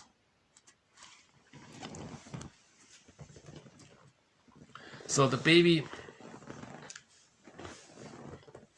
is in a fusion with the mother. The mother's not around. He's in this lingering holding state. Where's mother? He's waiting for his mother to come back. So he can't do anything on his own because he still didn't get his symbiotic needs met. So he's lingering. So he's not ready to hatch out. So he's waiting. So later in life, maybe that manifests as the person being very lazy and passive and waiting for some magical rescue fantasies or something. The rescue fantasies that when he was a baby, he was waiting for his mother to resume the symbiosis. So if a person doesn't have self-agency and self-activation and self-initiative and that kind of thing, maybe the theory is he's still dealing with unresolved, lingering symbiosis that didn't get some resolution. Now, for some people, they're prematurely ejected. Their symbiosis was violently rejected. Then they become the bully pattern. So they're active, but that's a negative activity. Yeah. They're hurting others, trying to force others to be the surrogate breast. They can't. So, but their negative behavior is to communicate that they didn't get their symbiotic needs met. So they don't have lingering symbiosis. The person with the bully pattern doesn't have lingering symbiosis. They didn't get their symbiotic. Usually they didn't enter into the symbiosis with the mother. Maybe they were removed. There was birth trauma, put in a crib. Separation took too long. The nurse gave them the bottle and all that. The baby was returned in a towel. The mother's hormones dissipated. The smell is gone. The baby and the mother didn't connect. The father yanked the baby away. The bond was broken. They never entered into the fusion with the mother. So that leads to the bully pattern. He's going to look for someone else to fuse with. But nobody in the present can be the breast mother. And they're going to be more aggressive about it, to frighten them, to be afraid of them, and to coax a symbiosis with them. So he's trying to create a religious phenomena with the lackey. He wants the lackey to regard him as so important and that the lackey needs him, you know. So we could say that a lot of people with the bully pattern think they're so powerful, right? And want to force others to think that and trigger their fusion on them, because the bully is wanting fusion. The person with the bully pattern wants fusion. Right? Now the lackey is going to give up finally, but he'll frighten him. So the person with the bully pattern is just invested in power and control. They want all of that power and aggression because they want to control the lackey to maintain the symbiosis. But that's a negative symbiosis. He's trying to recreate the loss with the mother in the present. It can't work because the lackey cannot provide. He's not the breast. He can't do it. Now the person with the bully pattern hates the lackey because he's still angry with the mother in the mind. Look, mother in the mind, this nice lackey here, how angry I am at them. Well, I believe when I was a baby, you treated me so badly. I believed, I became angry, and I believe you were very angry at me, and I'm recreating all of this anger by being negative towards the lackey because I'm showing you what took place between us. Could you change your ways? Mother in the mind, it doesn't work. No. So that's repetition compulsion. A person can have the bully pattern their whole lives, and it doesn't work. Repetition compulsion means you're doing. Remember Sisyphus? He spent his whole. It was endless. He could do it endlessly. It doesn't work.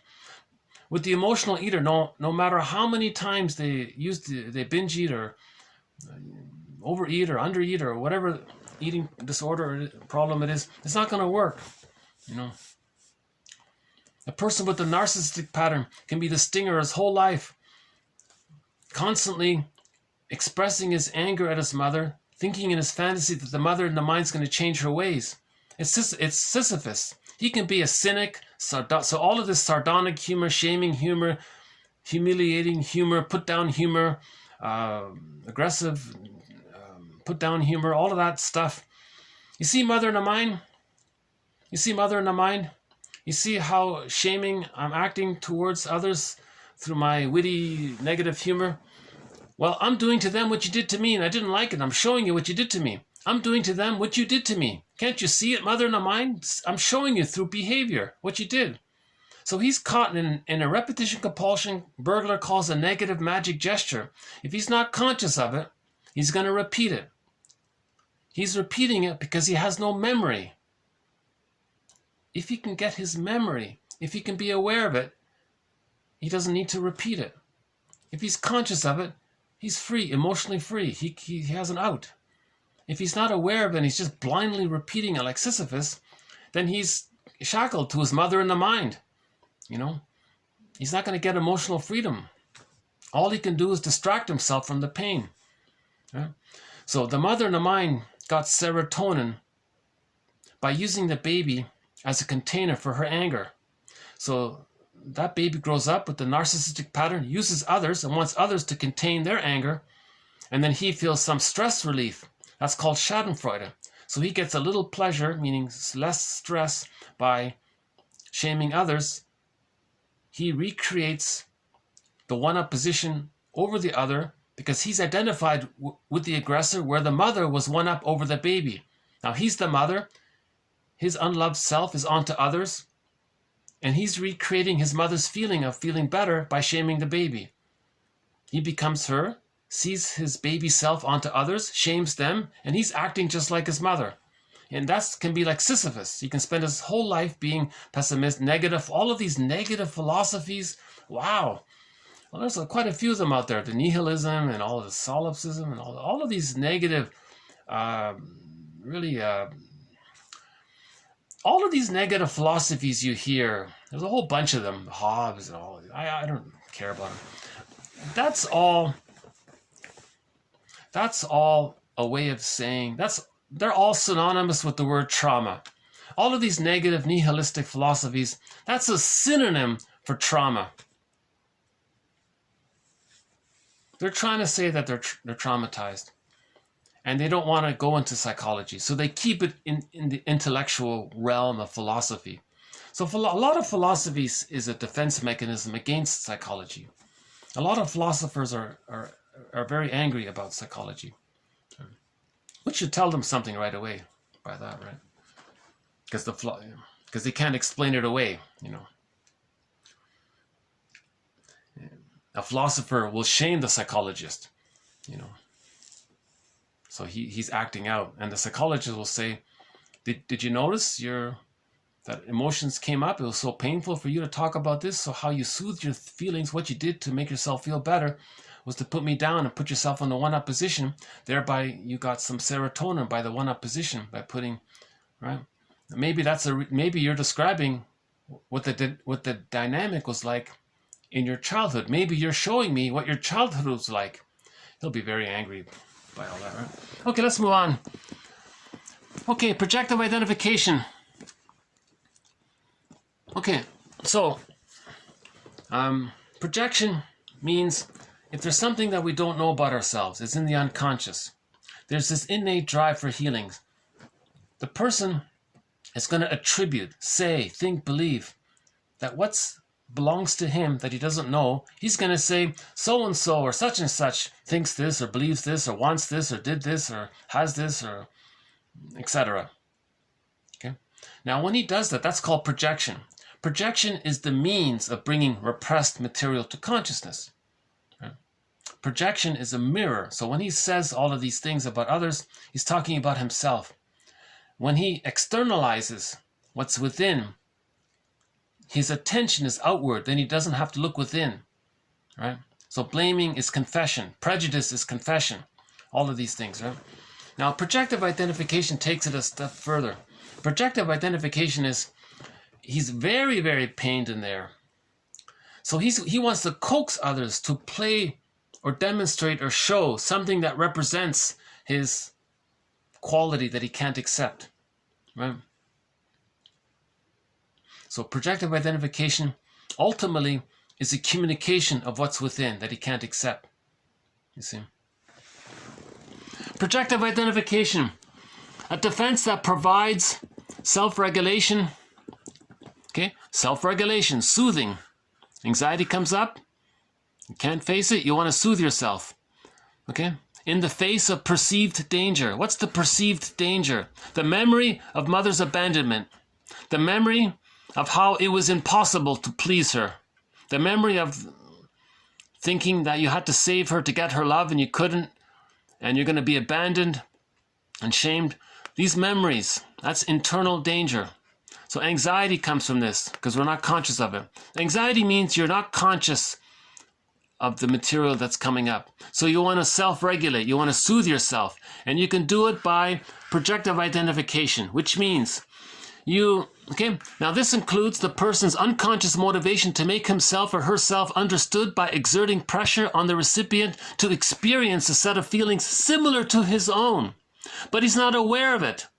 You see, exerting pressure, pushing their buttons, triggering them, taunting them, harassing them, whatever, okay, on the victim, getting the victim to experience feelings that you can't feel, so they're feeling it for you. Now you're doing this, you're attempting to make contact with someone who will recognize and appropriately respond to your unconscious psychic pain.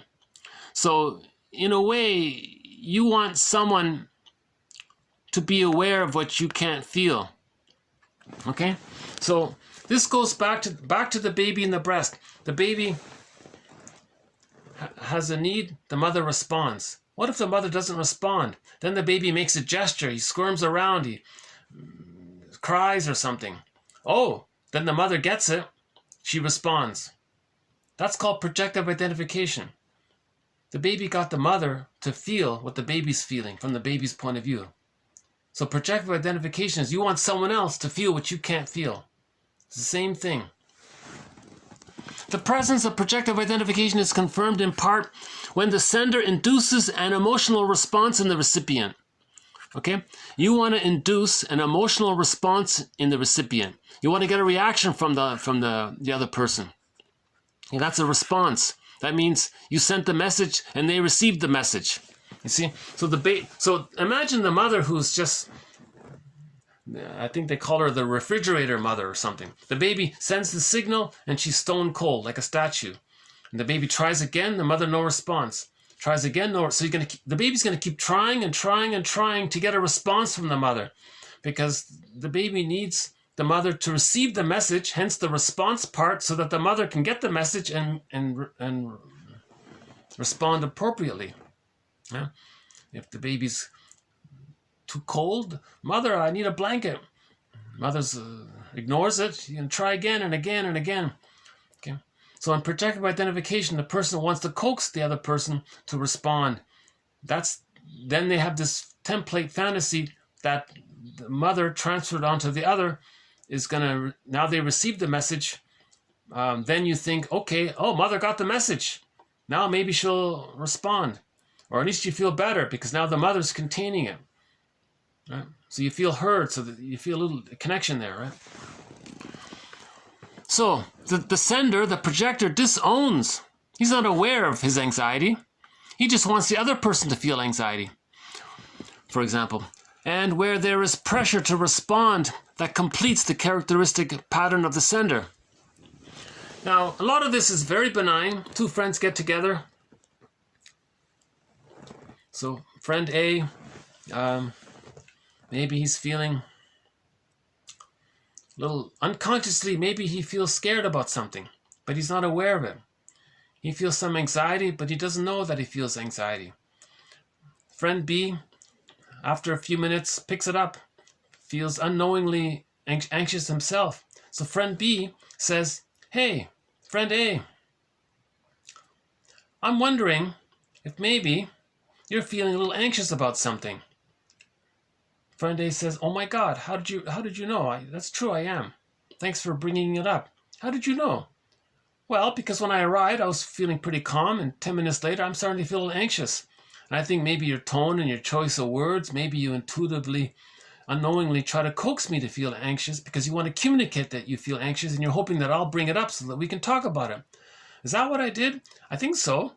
I read this quote here on 1001 Windmills of the Mind. They talked about it. Oh, good. That's a good collection. I got to get it. Good." It's been 9 months since anybody has ordered this collection, so it's available. Yeah, it now has 2,135 quotes to it. And projective identification is a major thread in this series. So this is just one more quote to it. The idea of that we're trying to communicate what we don't have words for. We have no memory, no words, but we're communicating it by coaxing others to feel what we can't feel, to say what we can't say. Then if they say it and if they feel it and they act it out, oh, okay, it's externalized. Then you're not aware of it. Now, sometimes people just want to see it outward and not look in the mirror and see that it's within. So a more traumatized version of projective identification is they want to see the other person anxious, and then they feel relief because they don't have to feel their anxiety because the other is containing it for them in their fantasy. Now they feel anxious inside, but they distract themselves by getting the other to express anxiety, and their attention is, oh, they're the anxious one, not me. Now sometimes this is called misery loves company. If he's anxious and he's anxious, they feel less alone, you feel safer, then you might get some less anxiety. You might get some serotonin if you feel safer, that kind of thing. A huge topic, projective identification. Okay, the client had projected into her children 2 parts of herself. Okay, there was a woman, a mother here, right? She had 2 children. Now, she had an idealized self of herself. So the mother had this vision of herself being a superstar. She put that idealized image onto her daughter and responded to her daughter in this way. The daughter accepted the projection, and the mother supported her daughter's success, and the daughter became successful. Now, this same mother has a shamed self, a damaged, destroyed part of herself called the hungry, enraged, empty part self, the despised self, the shamed self, the unwanted self, the unloved self, the self-hated self. Now, this part of the self of the mother, she put onto her son. The son identified with it. Okay? To have the connection, he accepted it, and he became dysfunctional to maintain the identification of the mother, the shamed side of the mother. So the question was, why was it that one child became so successful and the other child became almost the opposite? Because the mother had 2 sides to her that she wasn't aware.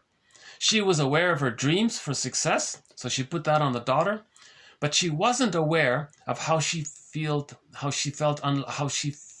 unloved within. She managed to projective identification, coax the other, so the child was the other, push their buttons, coerce the other, force the other to act out some kind of shamed, damaged expression. So the child acted out what the mother felt but couldn't feel. Then the child and the mother liked it, and she encouraged it, and she sabotaged her son at every chance he might get better. She says, no, stay dysfunctional, I like it. Then the mother didn't have to feel how she felt unloved inside, because the son was always in an unloved situation. So the son was unhappy without love, and the mother liked it a little bit. And it preserved the link there. It preserved the connection. It preserved the symbiosis. And now why is the son doing it? Why is he a mama's boy? Because he needs mother's love to leave her, So he's identifying, he's going along with the mother's wishes, waiting for her love, but he's in a catch-22. He's not going to get it, so he's waiting. So he can be dysfunctional his whole life if the mother doesn't change.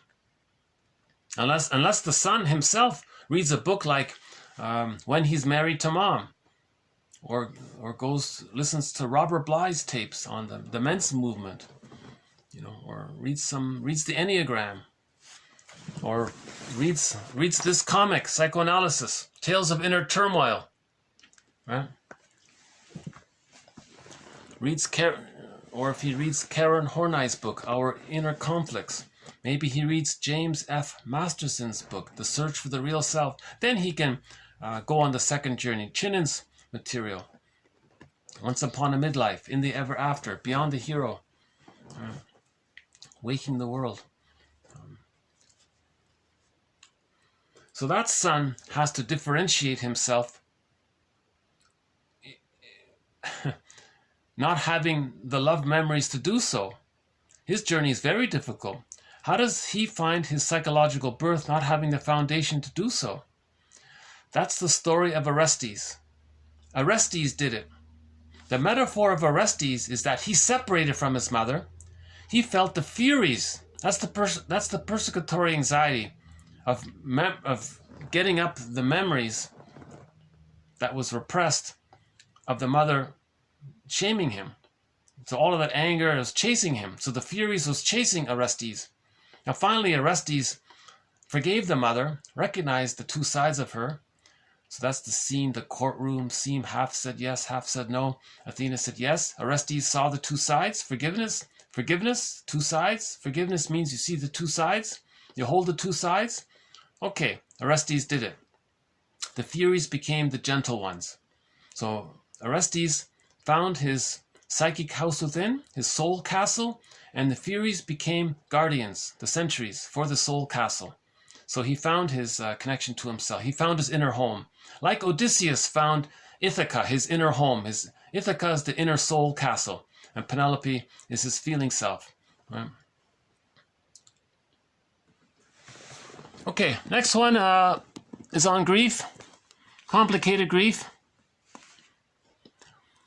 Okay, here's another important topic, complicated grief.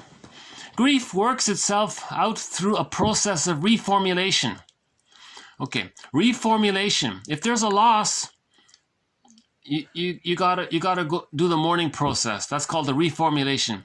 Don't deny the loss and just try to substitute with the rebound relationship. That's not going to work. Once we recognize that loss cannot be made good merely by substitution, the logic of mourning becomes apparent.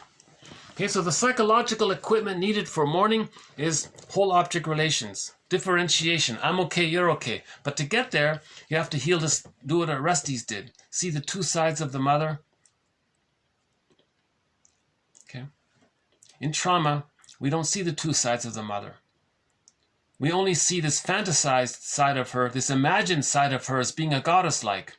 And we deny the reality that she was more frightening. That's called splitting. That's the healing journey, to heal this two, goddess and demon, in the unconscious babyhood template, as expressed in myths and fairy tales. The main motif in myths and fairy tales is goddess and demon. Again, myths and fairy tales are metaphors for internal dynamics. The main psychological pattern, expressed as a fairy tale or mythological motif, is splitting, goddesses and demons. That's splitting. In reality, the person is bonded to the demon, but he hallucinates that he's bonded to the goddess. Okay? That's not, you can't mourn losses like that. You can't mourn a goddess or a demon if that's your emotionality. So if there's a loss, yeah, you can only mourn a person. But you need the psychological template of I'm okay, you're okay, person to person. Not goddess and demon, split. Yeah? So the person, to heal the split, you do some research, you become an existential detective and look at the mother. She was stuck in her repetition compulsion. She may have had intergenerational trauma, prenatal distress syndrome, birth trauma, separation at the birth, procedures, tonsils, shock trauma, dentist off shock trauma, school shock, forced relocation things, trauma with the siblings in the environment. The mother maybe the plunder. Let's say she's in a country that's being plundered. So the mother may be traumatized by the stresses from the birth or the mother or the environment. So she's stuck in her existential dilemma. Now, if the mother's stuck in her dilemma, she's in battle with her mother in the mind. So when the mother has a baby, she's going to say to her mother in the mind, look, mother in the mind, your grandchild here, I'm going to show you what you did to me. I'm going to do to your grandchild what you did to me because I want to show you what you did to me. And I remember maybe last year we had a quote similar to this. One woman visited her parents and asked her mother to babysit her grandchild. And a few minutes later, and then a day later, I guess she came back, and the baby was crying the whole time. Like for 24 hours, the baby was crying the whole time. And the mother was just ignoring the baby, put him in a closet or something. And the daughter saw this, and she got a huge aha moment. Oh my God, this is what my mother did to me. This makes sense now. What my mother just did to my daughter, it's exactly what she would have done to me, that she did do to me. And she felt it viscerally. And she got a huge aha moment where she learned what happened to her by observing how her mother treated the granddaughter, that kind of thing. So anyways, back if we can get to a place where we recognize that the mother's traumatized and is doing to her daughter what her mother did to her. So back to that example. That grandmother who is ignoring her grandchild, that grandmother is in battle with her mother in the mind. So that grandmother says to her mother in the mind, look, mother in the mind, my daughter, I didn't meet her needs because you didn't meet my needs. I'm going to show it to you again. My granddaughter, your great-granddaughter, I'm not going to meet her needs because I'm going to show you didn't meet my needs. Intergenerational trauma passes down like that. So that's repetition compulsion. It doesn't work. You can repeat and don't remember, you repeat. If you don't remember, you repeat. If you remember, you don't repeat. The idea is to remember. The psychoanalytic perspective is about finding memories. They come up naturally. We build the conditions for them. They come up naturally. The knowledge builds the conditions. The memories come up naturally. We don't try to coax it or force it. They come up naturally as we build a nest. We find the egg. Okay, so grief. In order to grieve, we have to heal the splits. Okay, so the main idea is splitting precludes mourning as well. Splitting, goddess and demon means the person is still in symbiosis. They couldn't differentiate.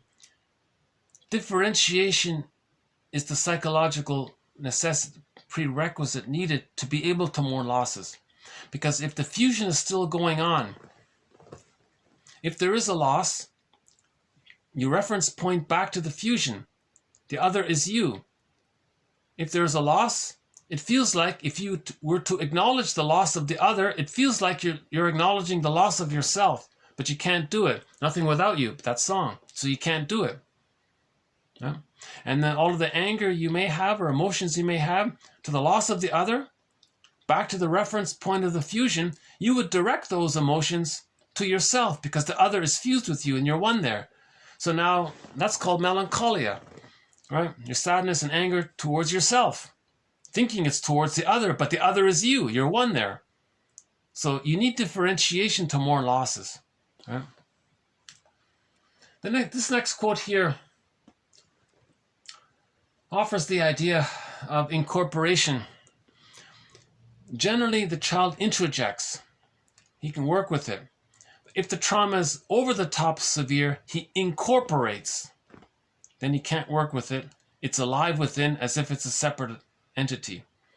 That's the theory here about this one. Okay, incorporation results from those losses that for some reason cannot be acknowledged as such. Even our refusal to mourn is prohibited from being given a language. Right? So we can't even have the language to say. We don't even have the language to say that we have a difficulty in mourning. We're prevented from even thinking that we need to mourn. That's due to incorporation. It's too much. It takes away any kind of acceptance of the loss, even in the form of admitting that we find it difficult to mourn the loss. Right? So we don't even have the language. Incorporation means we're being prohibited from being given a language to acknowledge the loss. That we are debarred from providing any indication whatsoever that we are inconsolable. We can't even admit that we're inconsolable because we don't even feel that we're inconsolable. So this is a huge shock denial. We cannot admit the loss if we've become the mother. If the fusion is so tight and we are her and she's gone and we can't even, the denial is so radical denial. It's a severe denial. Okay, without the escape route of somehow conveying our refusal to mourn, we are reduced to a radical denial of the loss, to pretending that we had absolutely nothing to lose. In other words, the person's divorced and they act like they were never married or something. They just keep on going. There can be no thought of speaking to someone else about our grief under these circumstances. You don't even think about the idea of going to see a grief counselor. The words that cannot be uttered, the scenes that cannot be recalled, the tears that cannot be shed, everything will be swallowed along with the trauma that led to the loss. Inexpressible mourning. A new phrase here, inexpressible mourning, erects a secret tomb inside the subject, the person, reconstituted from the memories of words, scenes, and affects. The objectal correlative of the loss is buried alive in the crypt as a full-fledged person with a complete personality.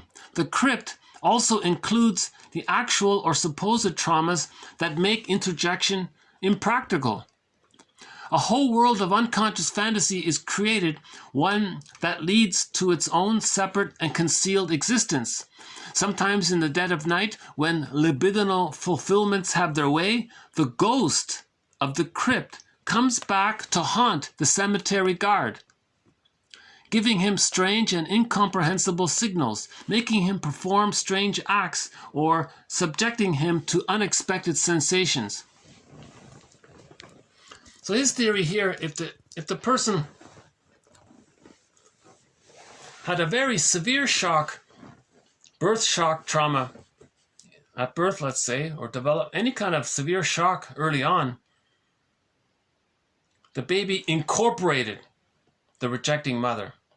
Couldn't perceive it, couldn't interject it, couldn't make it a part of him, really. It's just like, it's a deeper level, and there's a separate crypt in there.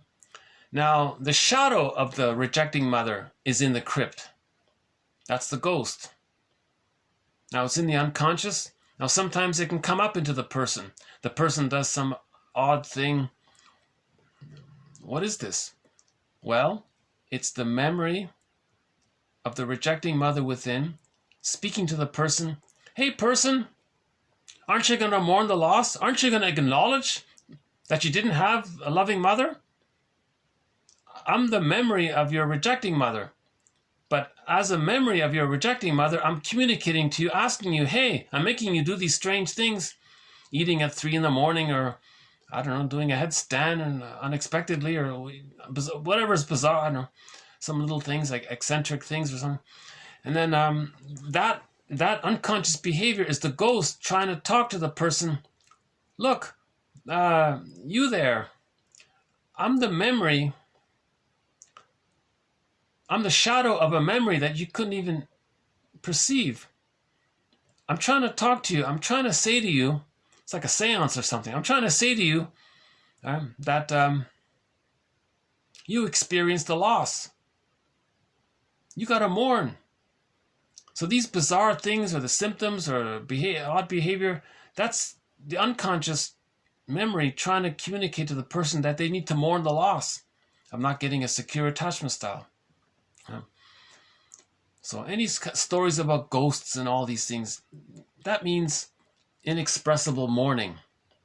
Inexpressible mourning, sometimes called complicated grief, aggravated grief, prolonged grief, the derailment of grief, chronic sorrow, pathological nostalgia, melancholia. That can lead to emotional fatigue, soul loss, burnout, nervous breakdown.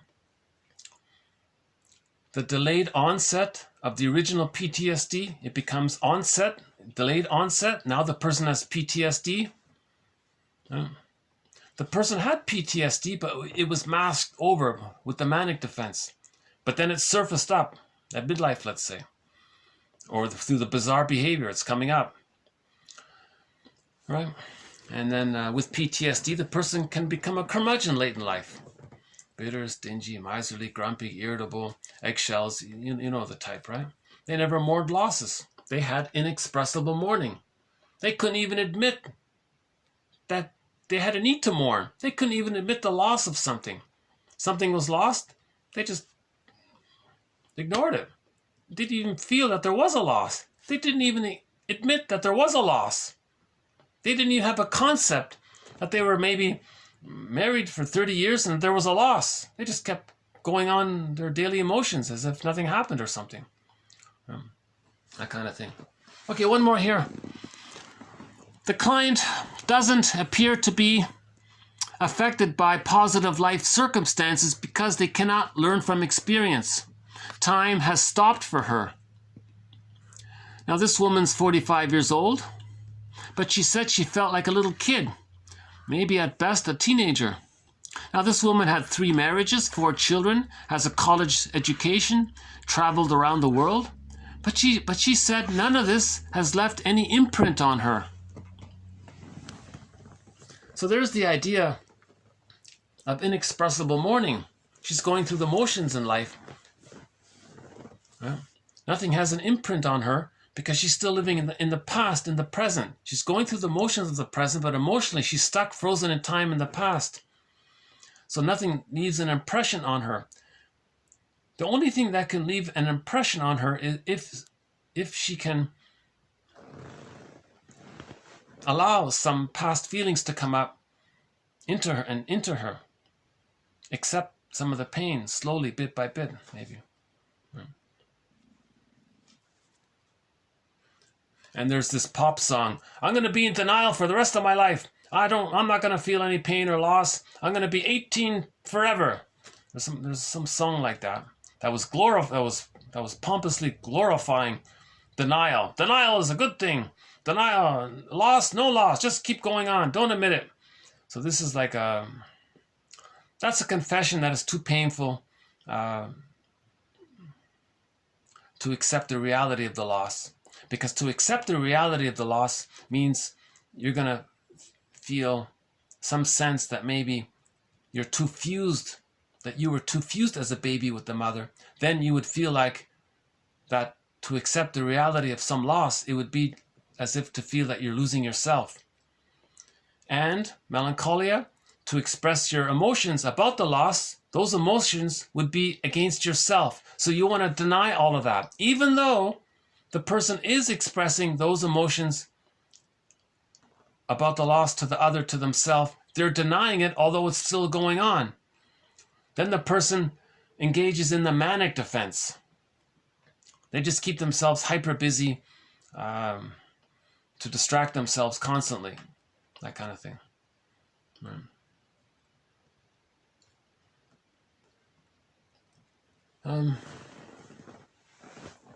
So in this video, let's just wind down here.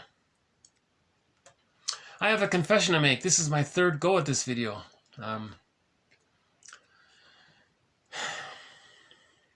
The first time I did it outside and it was a little windy. I thought, oh, it'll be okay. I played it back Oh, this is way too windy. No one can hear it. I thought, what a pity. It was a nice sunny day, so I had to delete it. And my second time, I think I didn't like my delivery. So, okay, I'll do it a third time. So, although, and yeah, I'm not really thrilled with this third time either. You know, I'm going to push through, so I'm going to post this video. The main thing is the links are postable. You see that see more link there. You just click that and you see all the links there. If by chance my rambling and my stumbling in my attempt to provide some discussion around it, if by chance it's helpful, I'm thrilled about that. I realize that my presentation skills still has a long way to go. You know, my average video gets about one second worth of watch time. Some of my videos have maybe 10 views, but if you look at the watch time, it says 0.01. Oh my God, nobody watched it, right? So I have a ways to go to make it presentable. I keep telling myself, you know, the value is in the quotes. I think this is excellent information about projective identification, complicated grief, interpretation, about romantic love. I think that first one is good, about romantic love, about the mana, feeling important, about the falling in love, feeling invincible, so powerful, love conquers all, that kind of thing. But if one hatches out of the symbiosis, the other person feels betrayed. But if they're aware that they're repeating the first 3 years again in their 20s or 30s or 40s or 50s, they're replaying the developmental process, then they can do it. Marriage can be a spiritual, psychological growth opportunity if they're conscious of it and they learn how to make I statements.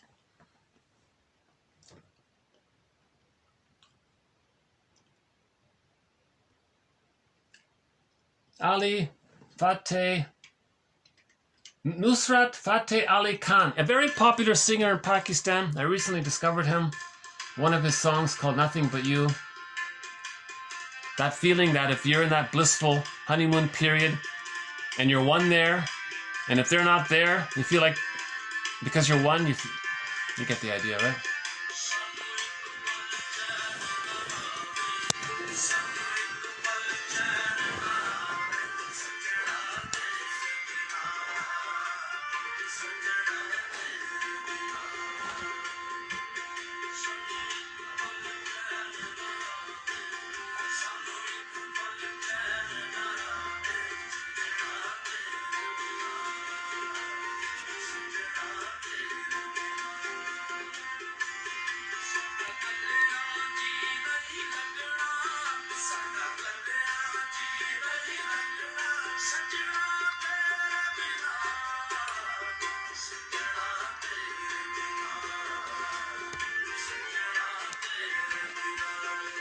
In the last video, the one posted before this one, the one ending in TQ 2129, the video is marked TQ 2125 or 26 to 21. Anyway, the video that ends in TQ 2129. At the end of that video, the complete list of material that won a Golden Windmills of the Mind Award was presented and updated. We now have 19 Golden Windmills of the Mind Award issued. One was awarded to this comic series, Psychoanalysis, Tales of Inner Turmoil, People Searching for Peace of Mind through Psychoanalysis. That comic has won a Golden Windmills of the Mind Award. And you can find out about the other 18 that won a Golden Windmills of the Mind Award. And it's a very good. Some of its books, articles, art. One of its art. One is a music video. There's some audio material. Some movies are in there. Bob and His Enlarged Amygdala. The Peer Gynt, the one by Vadim Krzyzewski. The Odyssey. the one starring Armand Assante. Those are the film ones. And I got the comic here. The music video to the song Because of You. And the 19th one went to an art piece. So maybe I'll refer you to the last video if you want to find out which art piece has won a Golden Windmills of the Mind Award.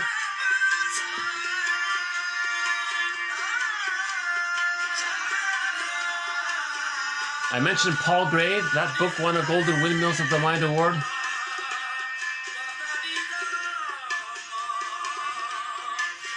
As mentioned, 50 threads. We have the psychodynamics of myths and fairy tales. Emotional eating, the body bears the burden. Prejudice is a major one. Repetition compulsion, a key thread. Again, those 4 videos, the last 4 videos, I recommend that. You can just read the quotes of those 4 videos. Maybe it takes, I don't know, maybe 20 minutes or something. Or you can watch me ramble on for 6 hours.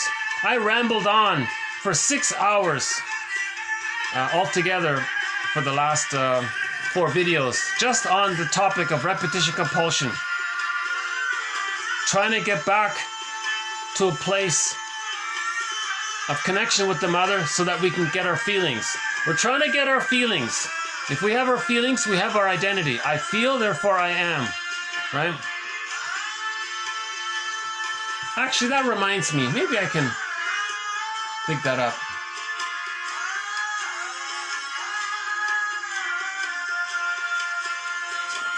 Hold on a sec.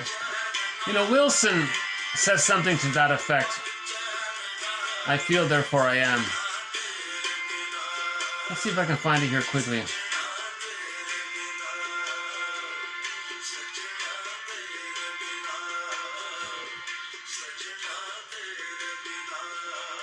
No?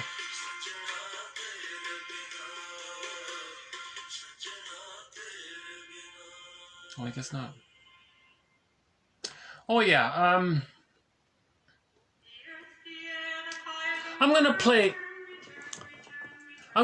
a clip from Kristen Wilson. She talks about the importance of feelings.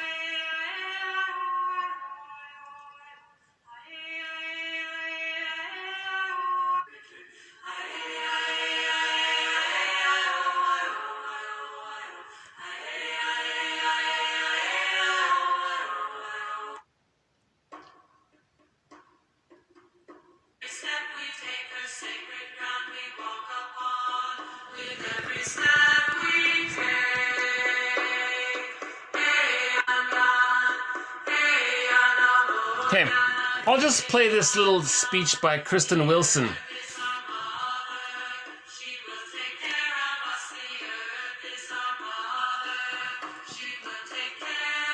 Yeah, let's have a copy of her speech. It's coming up, I think. It's about 10 minutes long. At the conclusion... Oh, that's not it. Oh, hang on. That's not it. Kristen Wilson makes a speech about the need to find our feelings. And I haven't played it. Maybe it's time we play it.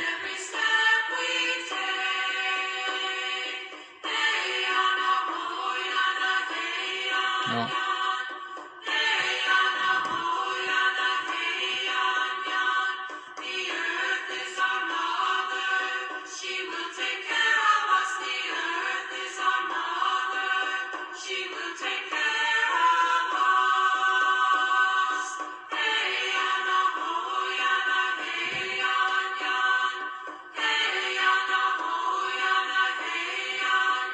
Okay, I'll have to do it next time then. Okay, I'll play it in the future. Sorry about that. Kristen Wilson made a very good speech. She says if we can just get our feelings, that's it. We get our identity. Trauma is we lost our feelings. Why did we lose our feelings? Because we lost the connection. So repetition compulsion is about getting that connection so we can get our feelings. More to follow. Thanks very much. See you in the next video. Bye for now.